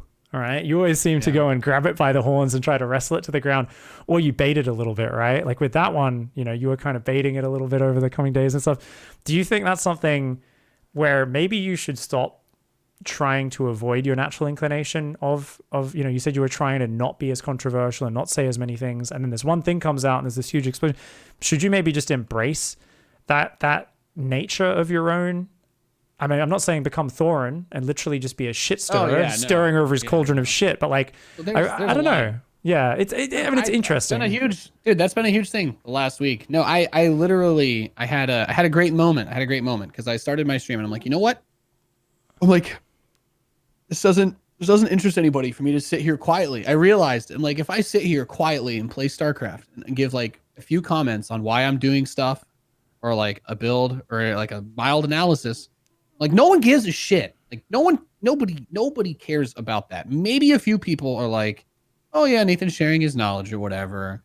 But like that's not the type of entertainment that people expect from me, and that's something that I have to be aware of. So I'm just like, you know what? I had a conversation.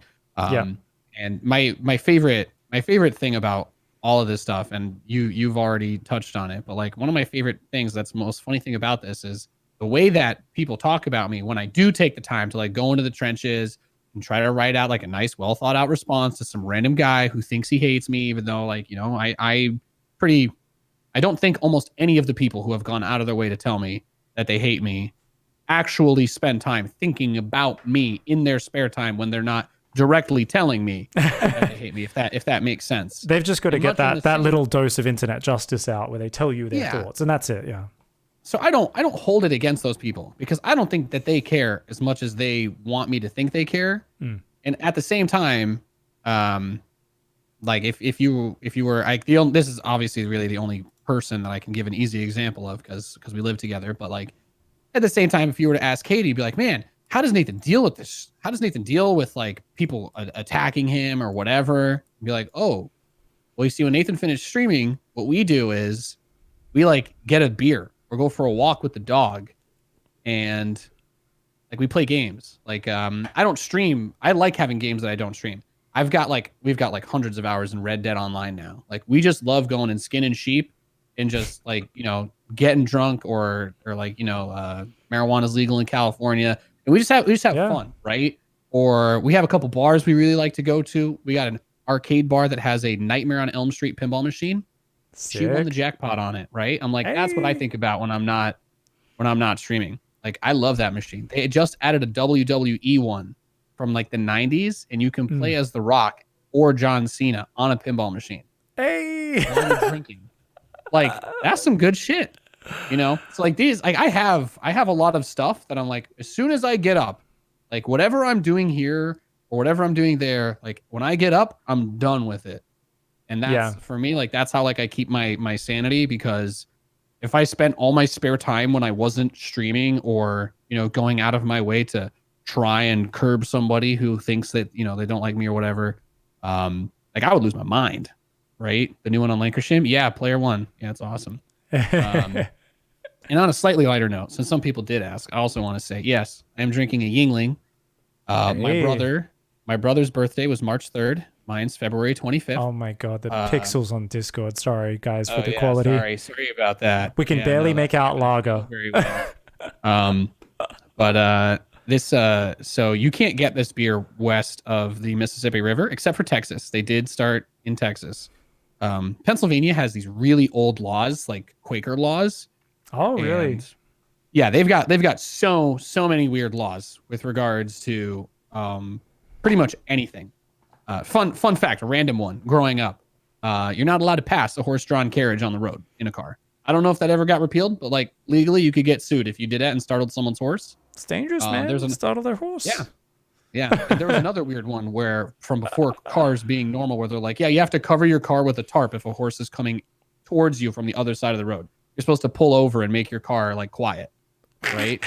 Because we actually have Amish country in Pennsylvania. But Yeah. anyway, this beer is from the oldest brewery in the United States. It has a bald eagle standing on a barrel as the logo. It's about as American. This is as you so can get. on brand. I love it. This is Yeah, so on this, brand for you, Nate. This company is based in Pottsville, Pennsylvania, which is growing up in Scranton. It's pretty close. Not down the street close, but like if I wanted to drive an hour or whatever and go see it from where I grew up, like I could. So it's like it's like a funny thing because it's like an East Coast meme. If you live in like Pennsylvania or New York and you go to a bar and you're like, I want a lager, like this is what they will give you. You don't ask for you could obviously ask for it by name, but like you don't have to because it's just like such a thing everywhere. But yeah. So Nice. anyway, when my brother flew out for his birthday, I was like, here, I'll give you $20. Please just check a bag and just bring a case over. So yeah. You know, Chad is telling us that there's better beer out there. There's cheaper beer, but there is no better cheap beer than that one. Exactly. It is. It's like if you want to have just a regular ass beer, you're not going to do much better than a Yingling. It's not mind blowing, but it's going to be better than any other cheap beer you can possibly get. Hells yeah. Get fucked, Budweiser. Get the hell out of here. That's awesome, man. I mean, this is an interesting point we find ourselves at. I've kept you on call for such a long time. We should start wrapping up. Yeah, this was an awesome conversation, man. I hope things do calm down now that everything's being taken seriously over there in America. Obviously, things are going to get worse before they get better everywhere in the world, I think. So we're all kind of in it for the long haul, but let's stay healthy and all that. I'm happy you and Katie. What's the doggo's name, by the way? His name is Lewis. Lewis. You know Lewis can't get COVID, right? Yeah. Dogs are immune. Thank God. Yeah. I'm very happy about that. I love the little furball. We just got him. He just got his final parvo shot and his rabies shot. So like we're officially at the point actually today or tomorrow now where we could take him to dog parks if any of them were open. He's a lovely little furball. Yeah, he looks adorable. And yeah, we are going to keep touching our faces here. You're going to keep letting Lewis lick your face, I'm sure. We're going to have a good time. So I think we should all just make the most of it. Obviously, at the start of this, I know a chat was a little bit like, America's not that bad. This country's bad. This. There's a few people starting to get heated. Thankfully, no one called each other names. So I want to say I'm really proud of you, Twitch chat, for that. You know, for us, it's more just, hey, let's just take stock of the situation, have a little time to focus on it. We're not lamenting, saying any country is the worst in the world. I think a lot of places could have reacted better, but I think ultimately we are all going to come together more as people in this time.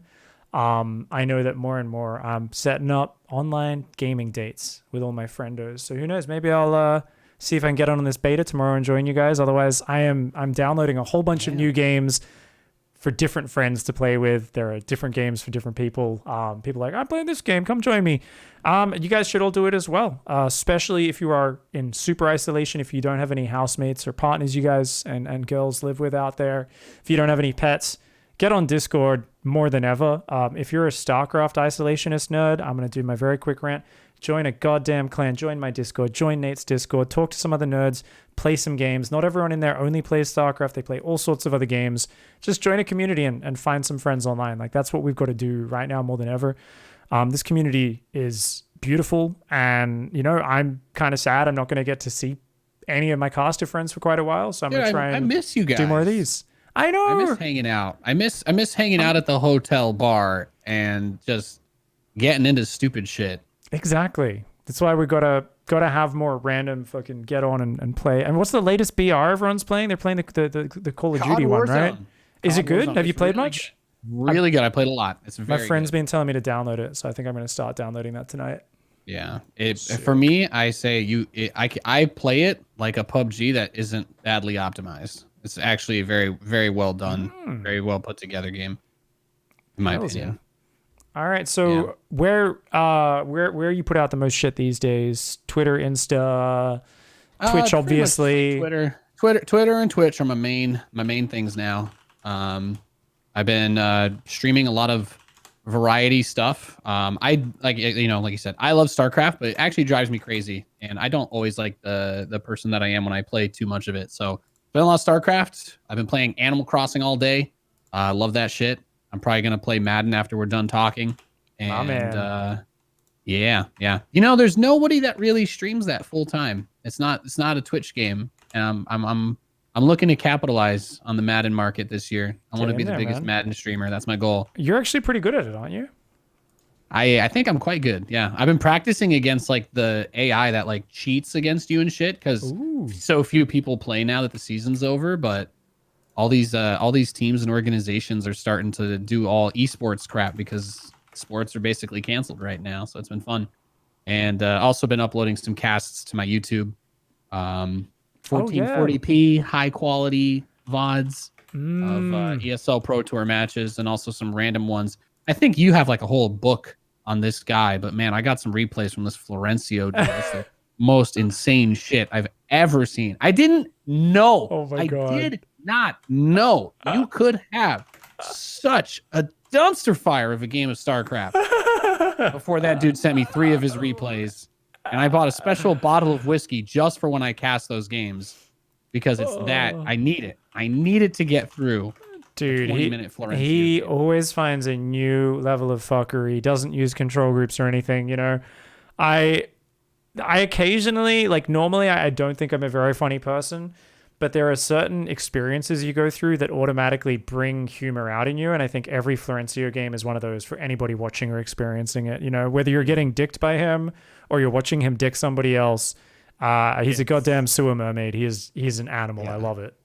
It's like those World Star videos. It's like watching 2 people just fist fight in the street, and you're like, "Oh shit, what's going on over here?" that's every Florencio game. You're like, "Oh, he's got a jump rope, and he's fighting somebody holding a pogo stick. Oh, what's gonna happen?" Dude, it is so sick. Definitely check out Nate's YouTube, guys. Get some of that and enjoy the Virgin Florencio experiences because they are the best. I say the Virgin. That's actually his last name as well, funnily enough. So yeah, Nathanias getting exposed to that. Thanks so much for coming on and talking about it. Everybody stay safe in there. Hang out with your ponies like Arnold is. I've been enjoying his videos on Twitter. Just stay inside, isolate, feed your ponies, have some fun. Follow Nate. Everything is linked below in the YouTube description. That's what it's called. Thanks for coming on, brother. I appreciate it. Cheers, man. Thanks for having me on. And best wishes to you, everybody tuning in. Everyone just stay safe and yeah. Good night, mother truckers. See you next time.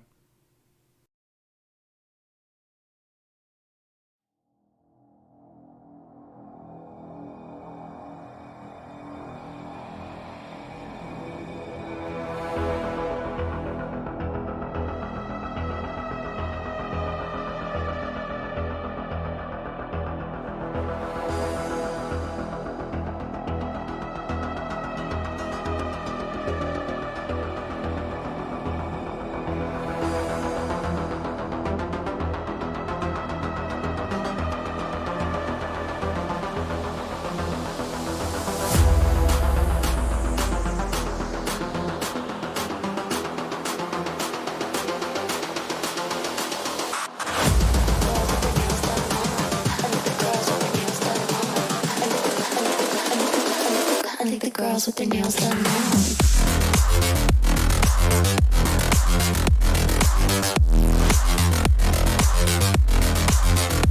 Girls with their nails done.